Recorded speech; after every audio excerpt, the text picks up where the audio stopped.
ಕುಶಾನರು ಮೌರ್ಯರ ನಂತರ ಮತ್ತೊಮ್ಮೆ ಭಾರತವನ್ನ ರಾಜಕೀಯವಾಗಿ ಐಕ್ಯಗೊಳಿಸಿದ, ಉತ್ತರ ಭಾರತ ಅಷ್ಟೇ ಅಲ್ಲದೆ ಭಾರತದ ಹೊರಗೂ ಕೂಡ ಸಾಮ್ರಾಜ್ಯವನ್ನು ಸ್ಥಾಪಿಸಿದ ಕೀರ್ತಿ ಕುಶಾನರಿಗೆ ಸಲ್ಲುತ್ತೆ ಅಂತೇಳಿ. ಅಂದ್ರೆ ಇಲ್ಲಿ ಕುಶಾನ ಸಾಮ್ರಾಜ್ಯ ವಿಶಾಲವಾದಂತ ಸಾಮ್ರಾಜ್ಯವನ್ನು ಸ್ಥಾಪಿಸ್ತೈತಿ. ಜೊತೆಗೆ ಸ್ಥಿರತೆ ಮತ್ತು ಸಂಸ್ಕೃತಿಯ ವಿಷಯದಲ್ಲಿ ವಿದೇಶಗಳಲ್ಲಿ ಕೂಡ ಭಾರತದ ಕೀರ್ತಿ ಪತಾಕಿಯನ್ನು ಆರಿಸಿದಂತ ಸಾಮ್ರಾಜ್ಯ ಅಂತೇಳಿ ಇದನ್ನ ಕರೆಯಬಹುದು ಅಂತೇಳಿ. ಉತ್ತರ ಭಾರತ ಅಷ್ಟೇ ಅಲ್ಲದೆ ಮಧ್ಯ ಏಷ್ಯಾದವರೆಗೂ ಕೂಡ ಈ ಸಾಮ್ರಾಜ್ಯ ವಿಸ್ತರಣೆಯನ್ನು ಕಂಡಿತ್ತು ಅಂತೇಳಿ. ಮಧ್ಯ ಏಷ್ಯಾದವರೆಗೂ ಕೂಡ ಈ ಸಾಮ್ರಾಜ್ಯ ವಿಸ್ತರಣೆಯನ್ನು ಕಂಡಿತ್ತು. ಮೂಲತಃ ಭಾರತೀಯರ ಅಲ್ಲದ ಇವರು ಮೂಲತಃ ಚೀನಿ ಜನಾಂಗದವರಾದಂಥ ಕುಶಾನರು ಭಾರತದಲ್ಲಿ ಬಂದು ಸಾಮ್ರಾಜ್ಯವನ್ನು ಕಟ್ಟಿ ಭಾರತೀಯರೇ ಆಗ್ತಾರೆ ಮತ್ತು ತಮ್ಮ ಸಾಮ್ರಾಜ್ಯದ ಕಾಲಾವಧಿಯಲ್ಲಿ ಶಾಂತಿಯಿಂದ ಆಡಳಿತವನ್ನು ನಡೆಸಿ ಬೌದ್ಧ ಧರ್ಮವನ್ನು ಉನ್ನತಿಗೆ ಏರಿಸಿದಂತ ಕೀರ್ತಿ ಕುಶಾನರಿಗೆ ಸಲ್ಲುತ್ತೆ ಅಂತೇಳಿ. ಹಾಗಾಗಿ ಕಲೆ ಮತ್ತು ಸಾಹಿತ್ಯದ ದೃಷ್ಟಿಯಿಂದ ನೋಡಿದಾಗ ಹಾಗೂ ಬೌದ್ಧ ಧರ್ಮದ ದೃಷ್ಟಿಯಿಂದ ನೋಡಿದಾಗ ಕುಶಾನರು ಭಾರತ ಸಾಂಸ್ಕೃತಿಕ ಇತಿಹಾಸ ಮತ್ತು ರಾಜಕೀಯ ಇತಿಹಾಸದ ಮೇರು ಶಿಖರವನ್ನು ಏರಿದ್ದರು ಅಂತೇಳಿ ಹೇಳ್ಬೋದು.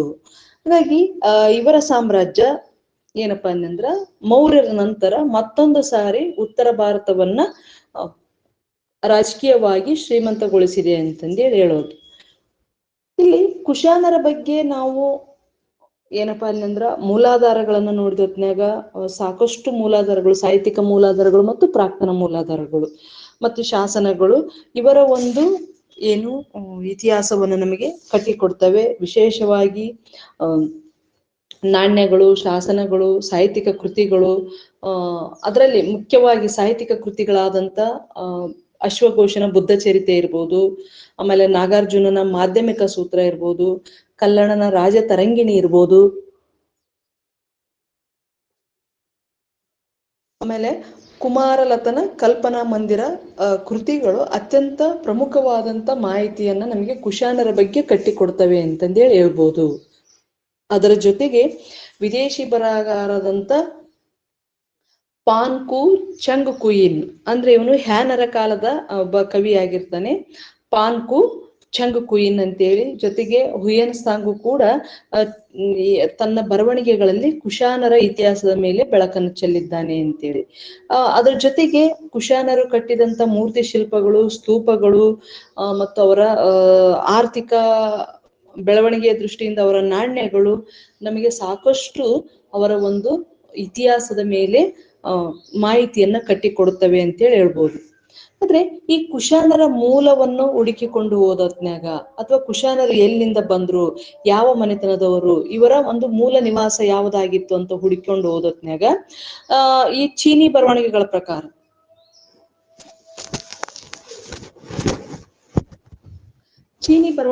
ಪ್ರಕಾರ ಕುಶಾನರು ಯುಚಿ ಎಂಬ ಚೀನಿ ಅಲೆಮಾರಿ ಪಂಗಡಕ್ಕೆ ಸೇರಿದಂತ ಜನಾಂಗದವರಾಗಿದ್ರು. ಯುಚಿ ಅಂತಕ್ಕಂಥ ಚೀನಿ ಅಲೆಮಾರಿ ಜನಾಂಗಕ್ಕೆ ಸೇರಿದಂತ ಜನರಾಗಿದ್ರು ಇವರು ಅಂತೇಳಿ. ಅವರನ್ನ ಟೊಚಾರಿಯನ್ನರು ಅಂತೇಳಿ ಕೂಡ ಕರಿತಾ ಇದ್ರು, ಟೊಚಾರಿಯನ್ನರು ಅಂತಂದೇಳಿ. ಆರಂಭದಲ್ಲಿ ಇವರು ಮಧ್ಯ ಏಷ್ಯಾದಲ್ಲಿ ನೆಲೆಸಿರ್ತಾರೆ. ಅನಂತರ ಚೀನಾದ ಗಡಿ ಭಾಗವಾದಂತ ಇಂದಿನ ಏನ್ ತುರ್ಕಿಸ್ತಾನ ದೇಶ ಐತಲ್ಲ, ಈ ತುರ್ಕಿಸ್ತಾನ ದೇಶದ ಕಾನ್ಸು ಎಂಬ ಪ್ರದೇಶದಲ್ಲಿ ನೆಲೆ ನಿಂತಿರ್ತಾರೆ ಅಂತೇಳಿ. ಟೊಚಾರಿಯನ್ನರು ಅಥವಾ ಯುಚಿ ಜನಾಂಗದ ಈ ಜನರು ಮೂಲತಃ ಮಧ್ಯ ಏಷ್ಯಾದಲ್ಲಿದ್ದರು. ನಂತರ ಏನಪ್ಪಾ ಅಂತಂದ್ರ ತುರ್ಕಿಸ್ತಾನದ ಗಡಿ ಭಾಗವಾದಂತ ಕಾನ್ಸು ಪ್ರದೇಶದಲ್ಲಿ ನೆಲೆ ನಿಂತರು ಅಂತೇಳಿ. ಕ್ರಿಸ್ತಪೂರ್ವ 165ರಲ್ಲಿ ಏನಪ್ಪಾ ಅಂತಂದ್ರ ಅದೇ ಮತ್ತೊಂದು ಚೀನಿ ಪಂಗಡವಾದಂತ ಹೂಣರು ಅಥವಾ ಹಿಯಾಂಗೂಣರು ಅಂತೇಳಿ ಕರೀತಾರೆ ಇವ್ರನ್ನ. ಹಿಯಾಂಗೂಣರು ಅಥವಾ ಹೂಣರು ಇವೆರಡೂ ಚೀನಿ ಪಂಗಡಗಳು, ಯುಚಿಗಳು ಮತ್ತು ಹಿಯಾಂಗೂಣರು ಎರಡೂ ಪಂಗಡಗಳು. ಇಲ್ಲಿ ಹಿಯಾಂಗೂಣರು ಯುಚಿಗಳನ್ನ ಸೋಲಿಸಿ ಆ ಕಾನ್ಸು ಪ್ರದೇಶದಿಂದ ಹೊರ ಹಾಕ್ತಾರೆ ಅಂತಂದೇಳಿ.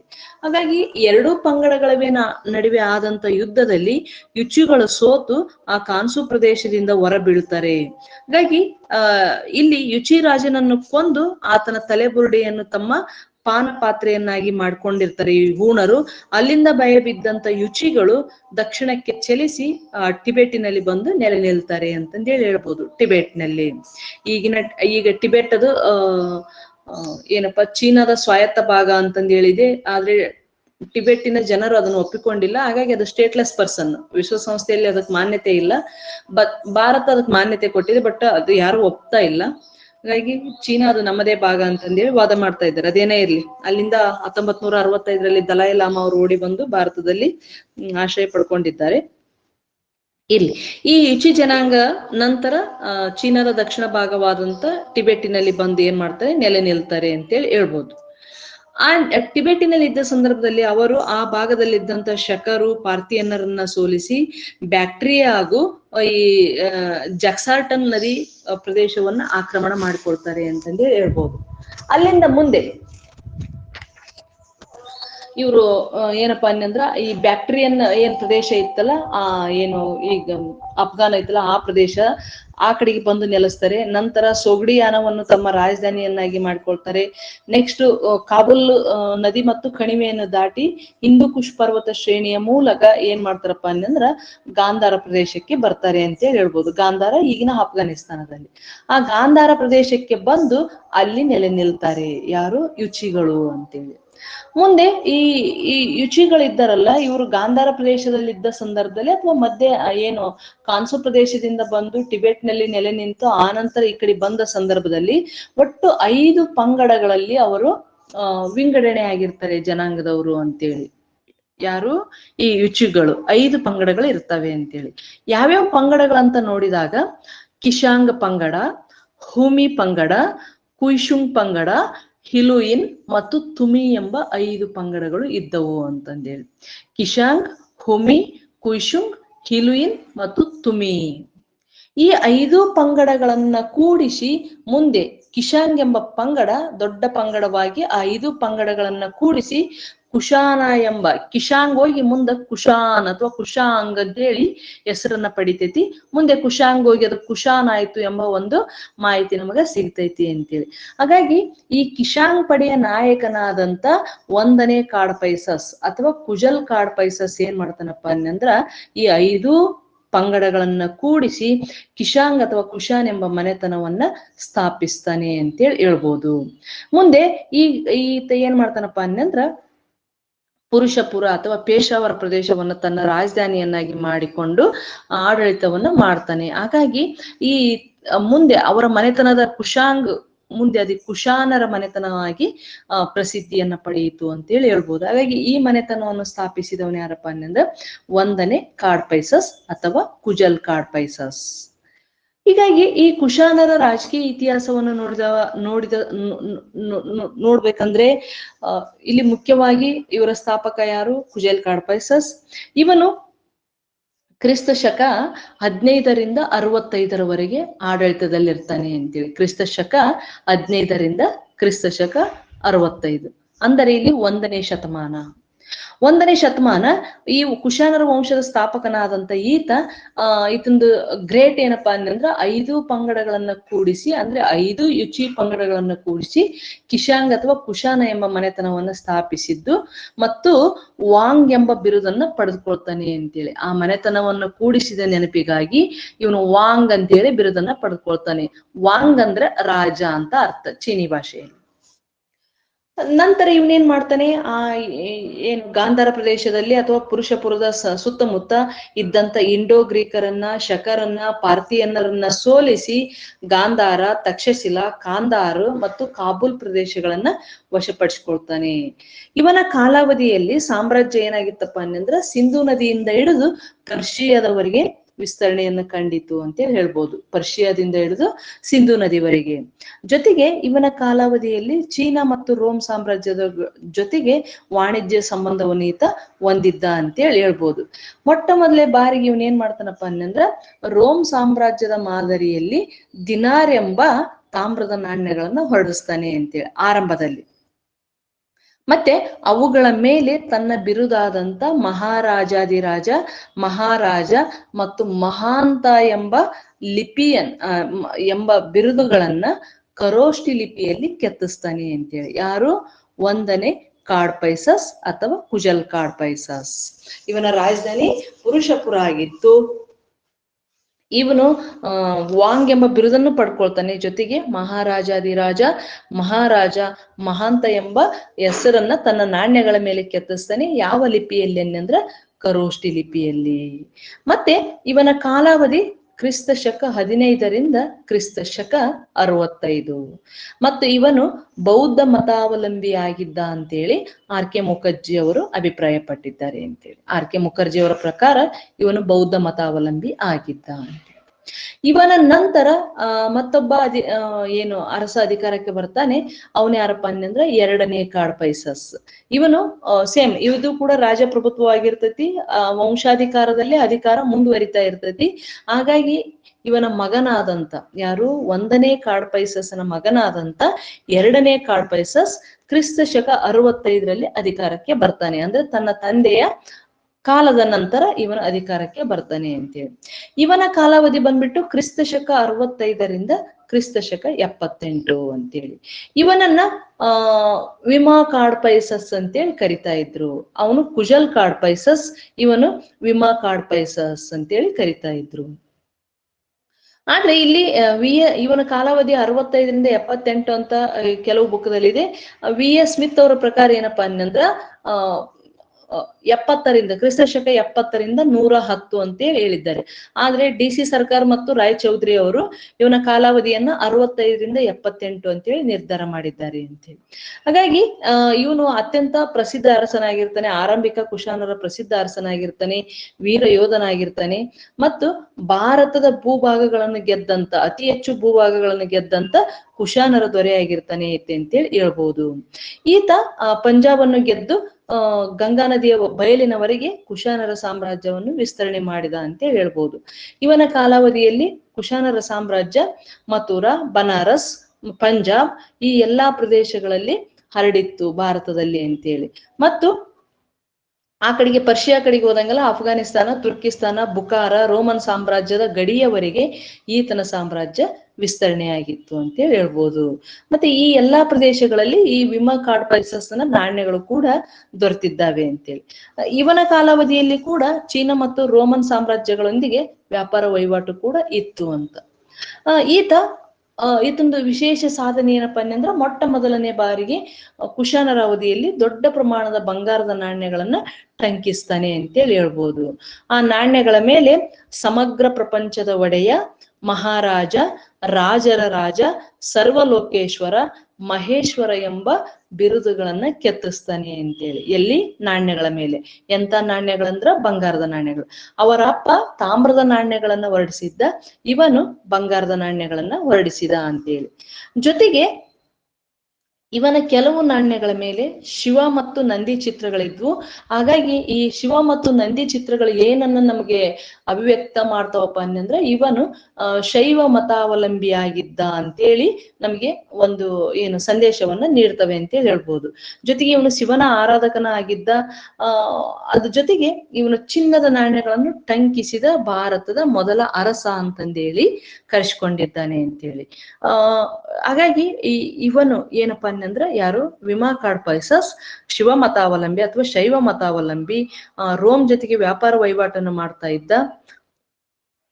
ಈ ರೋಮ್ ಏನ್ ಬಂಗಾರದ ನಾಣ್ಯಗಳನ್ನು ಟಂಕಿಸಿದ್ನಲ್ಲ, ಈ ನಾಣ್ಯಗಳ ಟಂಕಿಸುವ ಹಿನ್ನೆಲೆಯಲ್ಲಿ ಅವನಿಗೆ ರೋಮ್ ಇತಿಹಾಸ ಅಥವಾ ರೋಮ್ ನಾಣ್ಯದ ಪ್ರಭಾವಗಳು ಕೂಡ ಬೀರಿದ್ವು ಅಂತೇಳಿ ಹೇಳ್ಬೋದು. ಮತ್ತು ಭಾರತದಲ್ಲಿ ಗಂಗಾ ನದಿಯವರೆಗೆ ಸಾಮ್ರಾಜ್ಯವನ್ನು ವಿಸ್ತರಿಸಿದ. ಮತ್ತು ಮಧ್ಯಪ್ರಾಚ್ಯದಲ್ಲಿ ರೋಮ್ ಗಡಿಯವರೆಗೆ ಇವನ ಸಾಮ್ರಾಜ್ಯ ವಿಸ್ತರಣೆಯಲ್ಲಿತ್ತು ಅಂತೇಳಿ ಹೇಳ್ಬೋದು. ಮತ್ತೆ ಇವನು ಏನಪ್ಪಾ ಅಂದ್ರ ಪಂಜಾಬನ್ನ ಗೆದ್ದ ಸಂದರ್ಭದಲ್ಲಿ ಅಲ್ಲಿ ಒಬ್ಬ ಗವರ್ನರ್ ಅನ್ನು ನೇಮಕ ಮಾಡಿರ್ತಾನೆ ಅಂತ ಹೇಳ್ಬೋದು. ಇಷ್ಟು ಇವನ ಒಂದು ರಾಜಕೀಯ ಇತಿಹಾಸ ಅಂತ ಹೇಳ್ಬೋದು. ಈಗ ಕುಶಾನರಲ್ಲಿ ಅತ್ಯಂತ ಶ್ರೇಷ್ಠ ಮತ್ತೊಬ್ಬ ಅರಸ ಮತ್ತು ಪ್ರಖ್ಯಾತ ಅರಸ ಯಾರಪ್ಪ ಅಂದ್ರ ಕನಿಷ್ಕ ಅಂತೇಳಿ. ಈತನ ಕಾಲಾವಧಿ ಬಂದ್ಬಿಟ್ಟು ಕ್ರಿಸ್ತ ಶಕ 78ರಿಂದ 120. ಈ ಅಶೋಕನ ನಂತರ ಮತ್ತೊಬ್ಬ ದಿ ಗ್ರೇಟ್ ಅಂತ ಯಾರು ಕರೆಸ್ಕೊಳ್ತಾರಪ್ಪ ಅಂದ್ರ ಕುಶಾನರ ಅರಸರಲ್ಲೇ 3ನೇ ಅರಸನಾದಂತ ಕನಿಷ್ಕ ಕರೆಸ್ಕೊಳ್ತಾನೆ ಅಂತೇಳಿ. ಇವನು ಅತ್ಯಂತ ಪ್ರಸಿದ್ಧ ಮತ್ತು ಕುಶಾನರಲ್ಲೇ ಅತ್ಯಂತ ಪ್ರಸಿದ್ಧ ಅರಸನಾಗಿರ್ತಾನೆ. ದಕ್ಷ ಆಡಳಿತಗಾರನಾಗಿರ್ತಾನೆ, ವೀರ ಯೋಧನಾಗಿರ್ತಾನೆ. ಆಮೇಲೆ ಮಹಾ ಸಾಮ್ರಾಜ್ಯದ ನಿರ್ಮಾಪಕ ಆಗಿರ್ತಾನೆ, ಜೊತೆಗೆ ಕಲೆ ಮತ್ತು ಸಾಹಿತ್ಯ ಧರ್ಮಗಳ ಮಹಾಪೋಷಕನಾಗಿರ್ತಾನೆ. ವಿಶೇಷವಾಗಿ ಮಹಾಯಾನ ಬೌದ್ಧ ಪಂಥದ ಉದಾರಿ ಆಗಿರ್ತಾನೆ, ಇವನು ಪೋಷಕನಾಗಿರ್ತಾನೆ. ಹಾಗಾಗಿ ಅಶೋಕನ ನಂತರ ಬೌದ್ಧ ಧರ್ಮವನ್ನ ಉನ್ನತ ಶಿಖರಕ್ಕೆ ಏರಿಸಿದ ಕೀರ್ತಿ ಯಾರಿಗೆ ಸಲ್ಲುತ್ತಪ್ಪ ಅನ್ನಂದ್ರ ಕನಿಷ್ಕನಿಗೆ ಸಲ್ಲುತ್ತೆ ಅಂತಂದೇಳಿ ಹೇಳ್ಬೋದು. ಈ ಕನಿಷ್ಕನ ಒಂದು ಸಾಧನೆಯನ್ನ ಚಂದ್ರಗುಪ್ತ ಮೌರ್ಯ ಮತ್ತು ಅಶೋಕನ ಏನು ಸಾಧನೆಗಳಿಗೆ ಹೋಲಿಸಲಾಗಿದೆ ಅಂತೇಳಿ ಹೇಳ್ಬೋದು. ಮತ್ತೆ ಇವನು ಏನಪ್ಪಾ ಅನ್ನಂದ್ರ ಈ ಬರೀ ಕೇವಲ ರಾಜಕೀಯ ವಿಸ್ತರಣೆ ಅಷ್ಟೇ ಅಲ್ಲ, ಸಾಮ್ರಾಜ್ಯದ ವಿಸ್ತರಣೆ ಅಷ್ಟೇ ಅಲ್ಲ, ಇವನ ಧರ್ಮದ ವಿಸ್ತರಣೆ ಮತ್ತು ಧರ್ಮ ಪೋಷಕನಾಗಿದ್ದರಿಂದ ಚಂದ್ರಗುಪ್ತ ಮೌರ್ಯ ಹಾಗೂ ಅಶೋಕನಲ್ಲಿರ್ತಕ್ಕಂಥ ಇಬ್ಬರ ಗುಣಗಳು ಕೂಡ ಇವನಲ್ಲಿ ಮೇಳೈಸಿದ್ದವು ಅಂತೇಳಿ ಇತಿಹಾಸಕಾರರು ಅಭಿಪ್ರಾಯ ಪಡ್ತಾರೆ ಅಂತೇಳಿ. ಇಲ್ಲಿ ವಿಶೇಷವಾಗಿ ನಾನು ಆಗಲೇ 1ನೇ ಕಾಡ್ಪೈಸಸ್ನ ರಾಜಧಾನಿ ಪೇಶಾವರ್ ಅಂತ ಹೇಳಿದ್ನಲ್ಲ, ಅದನ್ನ ಅತಿ ಹೆಚ್ಚು ಅಭಿವೃದ್ಧಿಪಡಿಸಿ ಅದನ್ನ ಮತ್ತೆ ಸಂಪೂರ್ಣ ರಾಜಧಾನಿಯನ್ನಾಗಿ ಮಾಡಿದ ಕೀರ್ತಿ ಯಾರಿಗೆ ಸಲ್ಲುತ್ತಪ್ಪ ಅನ್ನಂದ್ರ ಕನಿಷ್ಕನಿಗೆ ಸಲ್ಲುತ್ತದೆ ಅಂತೇಳಿ. ಪೇಶಾವರ ಅಥವಾ ಪುರುಷಪುರ ಅವನ ಏನು ರಾಜಧಾನಿ ಆಗಿತ್ತು ಅಂತೇಳಿ. ಅದ್ರ ಜೊತೆಗೆ ಮಥುರಾವನ್ನು ಕೂಡ ಅವನು 2ನೇ ರಾಜಧಾನಿಯಾಗಿ ಅಭಿವೃದ್ಧಿ ಪಡಿಸಿದ್ದ ಅಂತೇಳಿ ಹೇಳ್ಬೋದು. ಮಥುರಾವನ್ನ, ಈಗಿನ ಉತ್ತರ ಪ್ರದೇಶದ ಮಥುರಾವನ್ನ 2ನೇ ರಾಜಧಾನಿಯಾಗಿ ಅವನು ಅಭಿವೃದ್ಧಿ ಪಡಿಸಿದ್ದ. ಮತ್ತೆ ಇವನು ಏನು ವಿಮಾ ಕಾಡ್ಪೈಸಸ್ ಮತ್ತು ಇವನು ಅವನ ಮಗನ ಅಥವಾ ಅವನ ಸಹೋದರನ ಆ ಸಂಬಂಧ ತಿಳಿದಿಲ್ಲ ನಮಗೆ ಸಾಕಷ್ಟು. ಆದ್ರೆ ವಿಮಾ ಕಾಡ್ಪೈಸಸ್ ಮತ್ತು ಕನಿಷ್ಕನ ಸಂಬಂಧ ಇದುವರೆಗೆ ನಮಗೆ ಅಷ್ಟು ತಿಳಿದಿಲ್ಲ. ಮೇ ಬಿ ಅಂದ್ರೆ ಇಲ್ಲಿ BN ಪುರಿ ಮತ್ತು ರಾಯ್ ಚೌಧರಿ ಅವರು ಮತ್ತು KP ಜೈಸ್ವಾಲ್ ಅವ್ರು ಏನ್ ಹೇಳ್ತಾರಪ್ಪ ಅನ್ನಂದ್ರ ವಿಮಾ ಕಾಡ್ಪೈಸಸ್ ಕನಿಷ್ಕನ ತಂದೆ ಇರ್ಬೋದು ಅಂತೇಳಿ ಅವ್ರು ತಿಳಿಸಿದ್ದಾರೆ ಅಂತಂದೇಳಿ. ಆದ್ರೆ ಕೆಲವೊಂದಿಷ್ಟು ಇತಿಹಾಸಕಾರರು ಏನ್ ಹೇಳ್ತಾರಪ್ಪ ಅನ್ನಂದ್ರ ಈ ಕಾಡ್ಪೈಸಸ್ ಗಳಿಗಿಂತ ಮುಂಚೆನೆ ಕನಿಷ್ಕ ಅಧಿಕಾರದಲ್ಲಿದ್ದ ಅಂತೇಳಿ ಹೇಳ್ತಾರೆ. ಹಾಗಾಗಿ ಇಲ್ಲಿ KP ಜೈಸ್ವಾಲ್ ಅವರು ಕನಿಷ್ಕನ ತಂದೆ ವಿಮಾ ಕಾಡ್ಪೈಸಸ್ ಅಂತೇಳಿ ತಿಳಿಸಿದ್ದಾರೆ. ಮತ್ತೆ ಇವನ್ ಯಾವಾಗ ಅಧಿಕಾರಕ್ಕೆ ಬಂದ, ಯಾವಾಗ ಪಟ್ಟಾಭಿಷೇಕ ಆಯ್ತು ಅನ್ನೋದ್ರ ಬಗ್ಗೆ ಕೂಡ ಬಹಳಷ್ಟು ಗೊಂದಲಗಳಿವೆ. ಒಂದಿಷ್ಟು ಜನ ಇತಿಹಾಸಕಾರ ಏನ್ ಹೇಳ್ತಾರಪ್ಪ ಅಂದ್ರ ಇವನು ಕ್ರಿಸ್ತ ಪೂರ್ವ 58ರಲ್ಲೇ ಅಧಿಕಾರಕ್ಕೆ ಬಂದಿರ್ತಾನೆ. ಕಾಡ್ಪೈಸಸ್ಗಳಿಗಿಂತ ಮುಂಚೆನೆ ಇವನು ಅಧಿಕಾರದಲ್ಲಿದ್ದ ಅಂತಂದೇಳಿ ಹೇಳ್ತಾರೆ. ಮತ್ತೆ ವಿಕ್ರಮ ಶಕವನ್ನು ಸ್ಥಾಪಿಸಿದವನು ಇವನೇ ಅಂತೇಳಿ ವಾದಿಸ್ತಾರೆ. ಯಾರ್ಯಾರು? ಕನಿಂಗ್ಯಾಮ್ ಮತ್ತು ಡಾಕ್ಟರ್ ಫ್ಲೀಟ್ ಅವರು. ಆದ್ರೆ ಅದನ್ನ ಬಹಳಷ್ಟು ಏನಪ್ಪಾ ಅಂದ್ರ ಒಪ್ಪಿಲ್ಲ ಯಾರು. ಈ ವಿಕ್ರಮಶಕೆಯನ್ನು ಸ್ಥಾಪನೆ ಮಾಡಿದವನು ಮಾಳ್ವದ ಅರಸ ವಿಕ್ರಮಾದಿತ್ಯ ಅಂತ ಹೇಳಿನೇ ಬಹಳ ಮಂದಿ ಒಪ್ಪಿದ್ದಾರೆ ಅಂತೇಳಿ. ಹಾಗಾಗಿ ಇಲ್ಲಿ ಈಗ ಒಪ್ಪಿರುವ ಕಾಲಾವಧಿ ಏನಪ್ಪಾ ಅನ್ನಂದ್ರ ಕ್ರಿಸ್ತಶಕ 78ರಲ್ಲಿ RS ತ್ರಿಪಾಠಿ ಮತ್ತು RK ಮುಖರ್ಜಿ, ರಾಯ್ ಚೌಧರಿ ಅವರು, RD ಬ್ಯಾನರ್ಜಿ ಅವರು, ಫರ್ಗುನ್ಸನ್ನು ಮತ್ತು ರ್ಯಾಪ್ಸನ್ನು ಬಹಳಷ್ಟು ಮಂದಿ ಇತಿಹಾಸಕಾರರು ಕ್ರಿಸ್ತಶಕ 78ರಲ್ಲಿಯೇ ಯಾರು ಕನಿಷ್ಕ ಅಧಿಕಾರಕ್ಕೆ ಬಂದ. ಅವನು ಕ್ರಿಸ್ತಶಕ 120ರವರೆಗೂ ಆಳ್ವಿಕೆಯನ್ನು ಮಾಡಿದ ಅಂತೇಳಿ ಹೇಳ್ತಾರೆ. ಮತ್ತು ಕ್ರಿಸ್ತಶಕ 78ರಲ್ಲಿ ಅವನು ಅಧಿಕಾರಕ್ಕೆ ಬಂದ ಸಂದರ್ಭದ ನೆನಪಿಗಾಗಿ ಅವನು ಶಕ ಸಂವತ್ಸರವನ್ನು ಆರಂಭಿಸಿದ ಅಂತಂದೇಳಿ ಹೇಳ್ತಾರೆ. ಹಾಗಾಗಿ ಈ ಕ್ರಿಸ್ತಶಕ 78 ನಿಸ್ಸಂದೇಹವಾಗಿ ಒಂದು ಹೊಸ ಯುಗದ ಆರಂಭ ಅಂತಂದೇಳಿ ಹೇಳ್ತಾರೆ. ಅದ್ರ ಜೊತೆಗೆ 78ರಲ್ಲಿ ಆರಂಭವಾದಂತ ಶಾಲಿವಾನ ಶಕ ಸಂವತ್ಸರ ಇಂದಿಗೂ ಕೂಡ ನಾವು ಅದನ್ನ ಪಾಲಿಸ್ಕೊಂಡು ಬರ್ತಾ ಇದ್ದೀವಿ ಅಂತೇಳಿ ಹೇಳ್ಬೋದು. ಹಾಗಾಗಿ ಎಲ್ಲರೂ ಒಪ್ಪಿರ್ತಕ್ಕಂಥ ವಾದ ಏನಪ್ಪಾ ಅನ್ನಂದ್ರ ಕ್ರಿಸ್ತಶಕ 78 ಅವನ ಅಧಿಕಾರಕ್ಕೆ ಬಂದ ಒಂದು ವರ್ಷ ಆಗಿತ್ತು ಅಂತೇಳಿ. ಭಾರತ ಸರ್ಕಾರ ಕೂಡ ಇದನ್ನೇ ಅಳವಡಿಸಿಕೊಂಡು ತನ್ನ ಕಾಲಗಣನೆಯನ್ನ ಅನುಸರಿಸ್ತಾ ಇದೆ ಅಂತ ಹೇಳ್ಬೋದು. ಈಗ ನಾವು ಶಾಲಿವಾನ ಶಕೆ 1948ರಲ್ಲಿ ಇದ್ದೀವಿ. ಗ್ರೆಗೋರಿಯನ್ ಕ್ಯಾಲೆಂಡರ್ ಪ್ರಕಾರ ನಾವು 2026ರಲ್ಲಿ ಇದ್ದೀವಿ ಅಂತೇಳಿ. ಮತ್ತೆ ಈ ಗ್ರೆಗೋರಿಯನ್ ಕ್ಯಾಲೆಂಡರ್ನ ಕಾಲಾವಧಿ ಮತ್ತು ಈ ಹಿಂದೂ ಪಂಚಾಂಗದ ಕಾಲಾವಧಿಗೆ 78 ವರ್ಷಗಳ ವ್ಯತ್ಯಾಸ ಇದೆ ಅಂತೇಳಿ ಹೇಳ್ಬೋದು. ಇನ್ನ